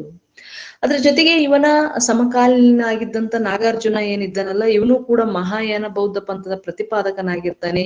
ಇವನು ಆಂಧ್ರ ಪ್ರದೇಶದ ನಾಗಾರ್ಜುನ ಕೊಂಡದ ಬ್ರಾಹ್ಮಣನಾಗಿರ್ತಾನೆ. ಈತನು ತತ್ವಜ್ಞಾನಿ ವಿದ್ವಾಂಸನಾಗಿರ್ತಾನೆ. ಈತ ಮಾಧ್ಯಮಿಕ ಸೂತ್ರ ಎಂಬ ಕೃತಿಯಲ್ಲಿ, ನೀವು ಕನ್ಫ್ಯೂಷನ್ ಮಾಡ್ಕೋಬಾರ್ದು, ನಾಗಸೇನ ಬೇರೆ ನಾಗಾರ್ಜುನ ಬೇರೆ. ನಾಗಸೇನ ಮಿಲಿಂದಪ್ಪನ್ನ ಬರೀತಾನೆ. ಮಿಲಿಂದ ಏನು ಮತ್ತು ನಾಗಸೇನನ ನಡುವಿನ ಒಂದು ಅದು ಕೃತಿ, ಸಂವಾದದ ಕೃತಿ. ಇಲ್ಲಿ ನಾಗಾರ್ಜುನ ಯಾರಪ್ಪ ಅಂದ್ರ ಆಂಧ್ರದ ನಾಗಾರ್ಜುನ ಕೊಂಡದ ಬ್ರಾಹ್ಮಣ. ಈತ ತತ್ವಜ್ಞಾನಿ ವಿದ್ವಾನಿ ಮತ್ತು ವಿದ್ವಾಂಸನಾಗಿರ್ತಾನೆ. ಈತನ ಕೃತಿ ಯಾವ್ದಪ್ಪ ಅಂದ್ರ ಮಾಧ್ಯಮಿಕ ಸೂತ್ರ ಅಂತೇಳಿ ಹೇಳ್ಬೋದು. ಅದ್ರ ಜೊತೆಗೆ ಈ ಮಾಧ್ಯಮಿಕ ಸೂತ್ರ ಕೃತಿಯಲ್ಲಿ ಏನ್ ಹೇಳ್ತಾನಪ್ಪ ಅಂದ್ರ, ಈ ಥಿಯರಿ ಆಫ್ ರಿಲೇಟಿವಿಟಿ ಏನು ಐನ್ಸ್ಟೈನ್ ಸಾಪೇಕ್ಷ ಸಿದ್ಧಾಂತ ಐತಲ್ಲ, ಅದರ ಒಂದು ಕುರಿತು ಇವನು ಉಲ್ಲೇಖವನ್ನು ಮಾಡ್ತಾನೆ ಅಂತೇಳಿ. ಹೀಗಾಗಿ ಈ ನಾಗಾರ್ಜುನನನ್ನು ಏನಂತ ಕರೀತಾರೆ ಅಂದ್ರ ಭಾರತದ ಐನ್ಸ್ಟೀನ್ ಅಂತೇಳಿ ಕರೀತಾರೆ. ಇವನು ಕೂಡ ಮಹಾಯಾನ ಪಂಥದ ಪೋಷಕನಾಗಿರ್ತಾನೆ ಮತ್ತು ಪ್ರತಿಪಾದಕನಾಗಿರ್ತಾನೆ. ಹೀಗಾಗಿ ಮತ್ತು ಇವನು ಬೌದ್ಧ ಧರ್ಮದಲ್ಲಿ ಸಾಕಷ್ಟು ಬದಲಾವಣೆಗಳನ್ನು ಕೂಡ ತರ್ತಾನೆ. ಹೀಗಾಗಿ ಇವನನ್ನ ಭಾರತದ ಬೌದ್ಧ ಧರ್ಮದ ಮಾರ್ಟಿನ್ ಲೂಥರ್ ಅಂತೇಳಿ ಇವನನ್ನ ಕರೀತಾರೆ ಅಂತೇಳಿ ಹೇಳ್ಬೋದು. ಮತ್ತೆ ಇಲ್ಲಿ ಹುಯೆನ್ಸಾಂಗ್ ಇವನನ್ನ ಏನಂತ ಹೊಗಳ್ತಾನೆ ಅಂದ್ರ ಪ್ರಪಂಚದ 4 ಜ್ಯೋತಿಗಳಲ್ಲಿ ಒಬ್ಬನಂತ ಹೇಳಿ ಈ ನಾಗಾರ್ಜುನನನ್ನ ಕೊಂಡಾಡ್ತಾನೆ. ಯಾರು? ಹುಯೆನ್ಸಾಂಗ್ ಅಂತೇಳಿ ಹೇಳ್ಬೋದು. ಜೊತೆಗೆ ಮಹಾಯಾನ ಶ್ರದ್ಧೋತ್ಪಾದ, ಮಾಧ್ಯಮಿಕ ಸೂತ್ರ, ಶತಸಹಸ್ರಿಕ, ಸುಹಲ್ಲೇಖ ಅನ್ನಂದ್ರೆ ಮಿತ್ರನಿಗೋ ಒಂದು ಪತ್ರ ಅಂತಂದೇಳಿ. ಮತ್ತೆ ಪ್ರಜ್ಞಾ ಪರಮಿತ್ರ, ಸೂತ್ರಶಾಸ್ತ್ರ ಇವನ ಇತರ ಕೃತಿಗಳು ಅಂತೇಳಿ ಹೇಳ್ಬೋದು. ಒಂದೇ ಕೃತಿ ಅಲ್ಲ ಇಲ್ಲಿ ಯಾರ್ದು? ನಾಗಾರ್ಜುನಂದು. ಮಾಧ್ಯಮಿಕ ಸೂತ್ರ ಒಂದೇ ಅಲ್ಲ, ಮಾಧ್ಯಮಿಕ ಸೂತ್ರ, ಮಹಾಯಾನ ಶ್ರದ್ಧೋತ್ಪಾದ, ಶತಸಹಸ್ರಿಕ, ಸುಹುಲ್ಲೇಖ, ಪ್ರಜ್ಞಾ ಪರಮಿತ್ರ ಮತ್ತು ಸೂತ್ರಶಾಸ್ತ್ರ ಇವನ ಪ್ರಸಿದ್ಧ ಕೃತಿಗಳಾಗಿದ್ವು ಅಂತೇಳಿ. ಅದ್ರ ಜೊತೆಗೆ ಮತ್ತೊಬ್ಬ ಸಮಕಾಲೀನಾಗಿದ್ದ ಮತ್ತು 4ನೇ ಬೌದ್ಧ ಸಮ್ಮೇಳನದ ಅಧ್ಯಕ್ಷತೆಯನ್ನು ವಹಿಸಿಕೊಂಡಿದ್ದಂತ ಬೌದ್ಧ ಸನ್ಯಾಸಿ ಯಾರಪ್ಪ ಅಂದ್ರ ವಸುಮಿತ್ರ ಅಂತೇಳಿ ಹೇಳ್ಬೋದು. ವಸುಮಿತ್ರ ಬೌದ್ಧ ಪಂಡಿತ. ಈತ ಆ 4ನೇ ಸಮ್ಮೇಳನದಲ್ಲಿ ಏನೇನ್ ಚರ್ಚೆಗಳಾಗ್ತಾವಲ್ಲ, ಆ ಎಲ್ಲಾ ಚರ್ಚೆಯ ಮುಖ್ಯಾಂಶಗಳನ್ನ ಕ್ರೋಢೀಕರಿಸಿ ತನ್ನ ಮಹಾವಿಭಾಷ್ಯ ಶಾಸ್ತ್ರವನ್ನ ರಚಿಸ್ತಾನೆ ಅಂತೇಳಿ ಹೇಳ್ಬೋದು. ಸೇಮ್ ಈಗ ಹೆಂಗ ಅಖಿಲ ಭಾರತ ಸಮ್ಮೇಳನ ನಡೆದು ಅದ್ರ ಎಲ್ಲಾ ವಿಷಯಗಳನ್ನ ಗ್ರಂಥ ರೂಪದಲ್ಲಿ ತರ್ತಾರಲ್ಲ, ಅದೇ ಮಾದರಿ ಒಳಗ 4ನೇ ಬೌದ್ಧ ಸಮ್ಮೇಳನದ ವಿಷಯಗಳನ್ನ ಮಹಾವಿಭಾಷ್ಯ ಏನ್ ತ್ರಿಪಿಟಕಗಳ ಮೇಲೆ ರಚನೆ ಆಗ್ತಾವಲ್ಲ, ಅದನ್ನ ಎಲ್ಲವನ್ನ ಒಳಗೊಂಡಂತೆ ಈ ಮಹಾವಿಭಾಷ್ಯ ಶಾಸ್ತ್ರವನ್ನ ಇವನು ರಚಿಸ್ತಾನೆ ಅಂತೇಳಿ ಹೇಳ್ಬೋದು. ಇದನ್ನ ಬೌದ್ಧ ಧರ್ಮದ ವಿಶ್ವಕೋಶ ಅಂತೇಳಿ ಕರೀತಾರೆ ಅಂತೇಳಿ. ಜೊತೆಗೆ ಇವರ ಜೊತೆಗೆ ಚರಕ ಕೂಡ ಇರ್ತಾನೆ. ಇವನು ಕನಿಷ್ಕನ ಒಂದು ಆಸ್ಥಾನದ ಪ್ರಸಿದ್ಧ ವೈದ್ಯನಾಗಿರ್ತಾನೆ. ಇವನು ಚರಕ ಸಂಹಿತೆ ಎಂಬ ಆಯುರ್ವೇದ ವೈದ್ಯಶಾಸ್ತ್ರವನ್ನು ಕೂಡ ರಚಿಸ್ತಾನೆ ಅಂತೇಳಿ ಹೇಳ್ಬೋದು. ಈ ಚರಕ ಸಂಹಿತೆಯಲ್ಲಿ ವಿಶೇಷವಾಗಿ ಒಟ್ಟು 127 ಬಗೆಯ ಚಿಕಿತ್ಸೆಯ ಬಗ್ಗೆ ಉಲ್ಲೇಖವನ್ನು ಮಾಡಲಾಗಿದೆ ಅಂತೇಳಿ. 127 ಬಗೆಯ ಶಸ್ತ್ರಚಿಕಿತ್ಸೆಯ ವಿಧಗಳನ್ನ ಈ ಒಂದು ಕೃತಿಯಲ್ಲಿ ಬರೆಯಲಾಗಿದೆ ಅಂತೇಳಿ ಹೇಳ್ಬೋದು. ಮತ್ತೆ ಇದು ಅರೇಬಿಕ್ ಮತ್ತು ಪರ್ಷಿಯನ್ ಭಾಷೆಗಳಿಗೆ ಕೂಡ ಅನುವಾದ ಮಾಡಲಾಗಿದೆ. ಇದರಲ್ಲಿ ವಾತ, ಪಿತ್ತ, ಕಫದೋಷಗಳಿಗೆ ಪರಿಹಾರವನ್ನು ಸೂಚಿಸಲಾಗಿದೆ. ಈ ಚರಕನ ಏನಂತ ಕರಿತಾ ಇದ್ರಪ್ಪ ಅಂದ್ರ ಸರ್ಪ ದೇವತೆಯ ಅವತಾರ ಅಂತೇಳಿ ಕರಿತಾ ಇದ್ರು ಅಂತೇಳಿ. ಇದ್ರ ಜೊತೆಗೆ ಶೂಶ್ರುತ ಇರ್ತಾನೆ, ಶೂಶ್ರುತ ಸಂಹಿತೆ, ಆಮೇಲೆ ಎರಡನೇ ನಾಗಾರ್ಜುನನ ರಸವೈದ್ಯ, ಮತ್ತೆ ವಾಗ್ಭಟ ಇರ್ತಾನೆ, ವಾಗ್ಭಟನ ಅಷ್ಟಾಂಗ ಸಂಗ್ರಹ, ಮತ್ತು ಈ ಕೃತಿಗಳು ನಾಗಸೇನಂದು ಹೆಚ್ಚು ಕಡಿಮೆ ಇದೇ ಕಾಲಾವಧಿ, ಅವನ ಒಂದು ಮಿಲಿಂದಪ್ಪನ. ಈ ಎಲ್ಲಾ ಕೃತಿಗಳು ಈ ಕುಶಾನರ ಕಾಲದಲ್ಲಿ ರಚನೆ ಆದವು. ಮತ್ತು ವಿಶೇಷವಾಗಿ ಕನಿಷ್ಕನ ಒಂದು ಸಾಹಿತ್ಯ ಪೋಷಣೆಯಲ್ಲಿ ಇವರೆಲ್ಲರೂ ಇದ್ರು. ಇವರಿಂದ ಸಾಕಷ್ಟು ಸಾಹಿತ್ಯ ಕೃಷಿ ಸಂಸ್ಕೃತ ಮತ್ತು ಬೇರೆ ಬೇರೆ ಭಾಷೆಗಳಲ್ಲಿ ರಚನೆ ಆಯಿತು ಅಂತಂದೇಳಿ ಹೇಳ್ಬೋದು. ಹಾಗಾಗಿ ಅಶ್ವಘೋಷನ ಬುದ್ಧ ಚರಿತೆ, ಸಾರಿಪುತ್ರ ಪ್ರಕರಣ, ಸೌಂದರ್ಯಾನಂದ ಕಾವ್ಯ, ಸೂತ್ರಾಲಂಕಾರ, ವಜ್ರಸೂಚಿ ಮತ್ತು ಮಹಾಯಾನ ಶಬ್ದೋತ್ಪಾದ, ಒಂದನೇ ನಾಗಾರ್ಜುನನ ಮಾಧ್ಯಮಿಕ ಸೂತ್ರ, ಪ್ರಜ್ಞಾಪಾರಮಿತ್ರ ಸೂತ್ರಶಾಸ್ತ್ರ, ಶತಸಹಸ್ರಿಕ, ವಸುಮಿತ್ರನ ಮಹಾವಿಭಾಷ ಶಾಸ್ತ್ರ, ಚರಕನ ಚರಕ ಸಂಹಿತೆ, ಶೂಶ್ರುತನ ಶೂಶ್ರುತ ಸಂಹಿತೆ, ಇವೆಲ್ಲವೂ ಕುಶಾನರ ಕಾಲದಲ್ಲಿ ವಿಶೇಷವಾಗಿ, ಮತ್ತು ನಾಗಸೇನನ ಮಿಲಿಂದಪ್ಪನ, ಮತ್ತೆ ಎರಡನೇ ನಾಗಾರ್ಜುನನ ರಸವೈದ್ಯ, ಆಮೇಲೆ ಆರ್ಯ ಸೂರ್ಯ ಅಂತೇಳಿ ಮತ್ತೊಬ್ಬ ಬರ್ತಾನೆ, ಒಂದು ಜಾತಕ ಮಾಲ, ವಾಗ್ಭಟನ ಅಷ್ಟಾಂಗ ಸಂಗ್ರಹ, ಇವೆಲ್ಲವೂ ಏನು ಕನಿಷ್ಕನ ಒಂದು ಕಾಲಾವಧಿಯಲ್ಲಿ ರಚನೆ ಆದಂತ ಸಾಹಿತ್ಯ ಕೃತಿಗಳು ಅಂತೇಳಿ ಹೇಳ್ಬೋದು. ಅವನ ಜೊತೆಗೆ ಏನು ಕಲಾಪೋಷಣೆ ಅಂತ ನೋಡಿದ್ನ್ಯಾಗ ಸಾಕಷ್ಟು ಬೌದ್ಧ ಸ್ತೂಪಗಳು, ವಿಹಾರಗಳನ್ನ, ಸಂಗ್ರಾಮಗಳನ್ನ ಕಟ್ಟಿಸ್ತಾನೆ. ಪುರುಷಪುರ ಮತ್ತು ತಕ್ಷಶಿಲೆ, ಮಥುರಾಗಳಲ್ಲಿ ಏನಪ್ಪಾ ಅನ್ನಂದ್ರ ಅವನು ಸಾಕಷ್ಟು ಬೌದ್ಧ ಕಲಾ ಮಂದಿರಗಳು, ಕಲಾ ಕೇಂದ್ರಗಳನ್ನ ಕಟ್ಟಿಸ್ತಾನೆ. ಮತ್ತು ಭವ್ಯ ಕಟ್ಟಡಗಳಿಂದ ಪುರುಷಪುರವನ್ನ ನಿರ್ಮಾಣ ಮಾಡ್ತಾನೆ. ಒಂದು ಏನು ಪುರುಷಪುರದಲ್ಲಿ 13 ಅಂತಸ್ತುಳ್ಳ ಒಂದು 400 ಅಡಿ ಎತ್ತರದ ಒಂದು ಗೋಪುರ ನಿರ್ಮಾಣ ಮಾಡ್ತಾನೆ. ಅದರ ಒಂದು ತುದಿಯಲ್ಲಿ ಕಬ್ಬಿಣದ ಕಳಶಗಳನ್ನ ಇಟ್ಟು ಏನಿದೆ ಎತ್ತರವಾದಂತ ಗೋಪುರ ಅಂತಂದೇಳಿ ಅದನ್ನ ಕರೀತಾರೆ ಅಂತೇಳಿ ಹೇಳ್ಬೋದು. ಮತ್ತೆ ಇದನ್ನ ಜಂಬೂ ದ್ವೀಪದಲ್ಲಿ ಅತ್ಯಂತ ಎತ್ತರವಾದ ಗೋಪುರವಾಗಿತ್ತು ಅಂತೇಳಿ ಉಯ್ಯನಸ್ತಾಂಗ್ ಅಭಿಪ್ರಾಯ ಪಡ್ತಾನೆ. ಇದನ್ನು ನೋಡಿ ಅವನು ಬೆರಗಾಗ್ತಾನೆ. ಇದು ವಿಶ್ವದ ಅದ್ಭುತಗಳಲ್ಲಿ ಒಂದು ಅಂತಂದೇಳಿ ಉಯ್ಯನಸ್ತಾಂಗ್ ಅಭಿಪ್ರಾಯ ಪಡ್ತಾನೆ ಅಂತೇಳಿ ಹೇಳ್ಬೋದು. ಇದನ್ನ ಶಜ್ಕಿ ದ್ರೇಹಿ ಅಂತೇಳಿ ಕರಿತಾ ಇದ್ರು, ಶಜ್ಕಿ ದ್ರೇಹಿ ಅಂತೇಳಿ. ಜೊತೆಗೆ ಕಾಶ್ಮೀರದ ಬಳಿ ಕನಿಷ್ಕಪುರವನ್ನ ನಿರ್ಮಾಣ ಮಾಡ್ತಾನೆ. ಇನ್ನೊಂದು ನಗರವನ್ನ ನಿರ್ಮಾಣ ಮಾಡ್ತಾನೆ, ತಕ್ಷಶಿಲೆ ಬಳಿ ಸಿರ್ಸುಕ್ ಅಂತೇಳಿ. ತಕ್ಷಶಿಲೆ ಬಳಿ ಸಿರ್ಸುಕ್, ಕಾಶ್ಮೀರದ ಬಳಿ ಕನಿಷ್ಕಪುರ, ಈ 2 ನಗರಗಳನ್ನ ಕನಿಷ್ಕ ನಿರ್ಮಾಣ ಮಾಡ್ತಾನೆ ಅಂತೇಳಿ ಹೇಳ್ಬೋದು. ಈ ಸಿರ್ಸುಕ್ ನಗರವನ್ನ ಜಾನ್ ಮಾರ್ಷಲ್ ಅವರು ಸಂಶೋಧನೆ ಮಾಡಿದ್ದಾರೆ. ಇಲ್ಲಿ ಒಂದು ಧರ್ಮರಂಜಕ ಸ್ತೂಪವನ್ನು ಕೂಡ ನಿರ್ಮಾಣ ಮಾಡ್ತಾನೆ ಅಂತೇಳಿ ಹೇಳ್ಬೋದು. ಮತ್ತೆ ವಿಶೇಷವಾಗಿ ಪೇಶಾವರದಲ್ಲಿ ಏನ್ ಮಾಡ್ತಾನೆ ಅಂದ್ರ 120 ಅಡಿ ಎತ್ತರದ ಒಂದು ಕಟ್ಟಿಗೆ ಮಿನಾರನ್ನ ನಿರ್ಮಿಸ್ತಾನೆ ಅಂತೇಳಿ ಹೇಳ್ಬೋದು. ಅದು ಬುದ್ಧನ ಅವಶೇಷಗಳ ಮೇಲೆ ಕಟ್ಟಿದಂತ ಮಿನಾರ್ ಆಗಿತ್ತು ಅಂತೇಳಿ. ಆಮೇಲೆ ಮಥುರಾದಲ್ಲಿ ಅವನ ಒಂದು ಕಲಾ ಕೇಂದ್ರ ಕೂಡ ಇತ್ತು ಅಂತೇಳಿ ಹೇಳ್ಬೋದು. ಇಷ್ಟು ಇನ್ನೊಂದೇನಪ್ಪಾ ಅಂತಂದ್ರ ಅವನ ಒಂದು ಆಸ್ಥಾನದಲ್ಲಿ ಕನಿಷ್ಕನ ಆಸ್ಥಾನದಲ್ಲಿ ಎಜಿಸಿಲಾಸ್ ಎಂಬ ಗ್ರೀಕ್ ವಾಸ್ತುಶಿಲ್ಪಿ ಇರ್ತಾನೆ. ಇವನು ತಂತ್ರಜ್ಞನಾಗಿರ್ತಾನೆ. ಇವನು ಅಪಾರವಾದಂತ ಈ ವಾಸ್ತುಶಿಲ್ಪವನ್ನ ರಚನೆ ಮಾಡಿಕೊಡ್ತಾನೆ ಅಂತೇಳಿ ಹೇಳ್ಬೋದು. ಮತ್ತೆ ಇನ್ನೊಬ್ಬ ಭಿಕ್ಷುಬಲ ಎಂಬ ಶಿಲ್ಪಿ ಕೂಡ ಇರ್ತಾನೆ. ಈ ಎಜಿಸಿಲಾಸ್ ಮತ್ತು ಭಿಕ್ಷುಬಲ ಇಬ್ಬರು ಸೇರಿ ಈ ಕನಿಷ್ಕನ ಒಂದು ಕಲೆಯನ್ನ ವಿಸ್ತಾರ ಮಾಡ್ತಾರೆ ಅಂತೇಳಿ ಹೇಳ್ಬೋದು. ಇಲ್ಲಿ ಈ ಸಾರನಾಥದಲ್ಲಿ ವಿಶೇಷವಾಗಿ ನಿಂತ ಭಂಗಿಯ ಬುದ್ಧನ ಮೂರ್ತಿಯನ್ನ ಈ ಭಿಕ್ಷುಬಲ ಏನ್ ಮಾಡ್ತಾನೆ, ನಿರ್ಮಾಣ ಮಾಡ್ತಾನೆ ಅಂತೇಳಿ ಹೇಳ್ಬೋದು. ಅದ್ರ ಜೊತೆಗೆ ಕೌಶಂಬಿ ಬಳಿ ಕೂಡ ಕೆತ್ತನೆ. ಮೊಟ್ಟ ಮೊದಲೇ ಬಾರಿಗೆ ಬುದ್ಧನನ್ನ ಮೂರ್ತಿ ರೂಪದಲ್ಲಿ ಪೂಜಿಸುವ ಪದ್ಧತಿಯನ್ನ ರೂಢಿಗೆ ತಂದವನ ಯಾರಪ್ಪ ಅಂದ್ರ ಕನಿಷ್ಕ. ಇದು ಮಹಾಯಾನ ಪದ್ಧತಿಯ ಒಂದು ಏನು ಲಕ್ಷಣ ಆಗಿತ್ತು ಅಂತೇಳಿ ಹೇಳ್ಬೋದು. ಮುಂದೆ ಇದೇ ಕಲೆ ಬೆಳೆದು ಗಾಂಧಾರ ಕಲೆ ಅಂತೇಳಿ ಪಡೆದುಕೊಳ್ತೈತಿ. ಗಾಂಧಾರ ಅದರ ಒಂದು ಕೇಂದ್ರ ಆಗುತ್ತೆ. ಈ ಗಾಂಧಾರ ಕಲೆಯಲ್ಲಿ ವಿಶೇಷತೆ ಏನಪ್ಪಾ ಅಂದ್ರ ಭಾರತೀಯರ ವಸ್ತು ಶಿಲ್ಪ ಭಾರತೀಯರ್ದು, ಆಧ್ಯಾತ್ಮಿಕ ಭಾವ ಭಾರತೀಯರ್ದು, ಅದ್ರ ಸ್ವರೂಪ ಭಾರತೀಯರ್ದು, ಆದ್ರೆ ತಂತ್ರಜ್ಞಾನ ಎಲ್ಲದೂ ಗ್ರೀಕರ್ದಾಗಿತ್ತು ಅಂತೇಳಿ ಹೇಳ್ಬೋದು. ಇದನ್ನೇ ಗಾಂಧಾರ ಕಲೆ ಅಂತೇಳಿ ಕರೆಸ್ಕೊಳ್ತೈತಿ. ಅಂದ್ರೆ ಆಂತರಿಕ ಆಧ್ಯಾತ್ಮ ಭಾವ ಭಾರತೀಯರ್ದು, ಮೂರ್ತಿ ಕೆತ್ತುವುದು, ಈ ಸ್ವರೂಪ ಏನು ಬಾಹ್ಯ ಸ್ವರೂಪ ಎಲ್ಲದು ಗ್ರೀಕರ್ದಾಗಿತ್ತು ಅಂತೇಳಿ ಹೇಳ್ಬೋದು. ಈ ಒಂದು ಕಲೆಯಲ್ಲಿ ಸಾಕಷ್ಟು ಬುದ್ಧನ ಮೂರ್ತಿಗಳನ್ನ ಇವರು ಕೆತ್ತಿಸ್ತಾರೆ ಅಂತೇಳಿ ಹೇಳ್ಬೋದು. ಯಾರು? ಕನಿಷ್ಕ ಅಂತೇಳಿ. ಹಾಗಾಗಿ ಇವನನ್ನ ಎರಡನೇ ಅಶೋಕ ಅಂತೇಳಿ ಕರ್ಸ್ಕೊಂಡಿದ್ದಾನೆ ಅಂತೇಳಿ ಹೇಳ್ಬೋದು. ಇವ ಒಬ್ಬ ಅಪೂರ್ವ ವ್ಯಕ್ತಿಯಾಗಿದ್ದ. ರಾಜಕೀಯ ದಿಗ್ವಿಜಯ ಮತ್ತು ಧರ್ಮ ದಿಗ್ವಿಜಯ ಎರಡನ್ನೂ ಕೂಡ ಇವನು ಏರ್ಪಡಿಸ್ತಾನೆ ಅಂತೇಳಿ ಹೇಳ್ಬೋದು.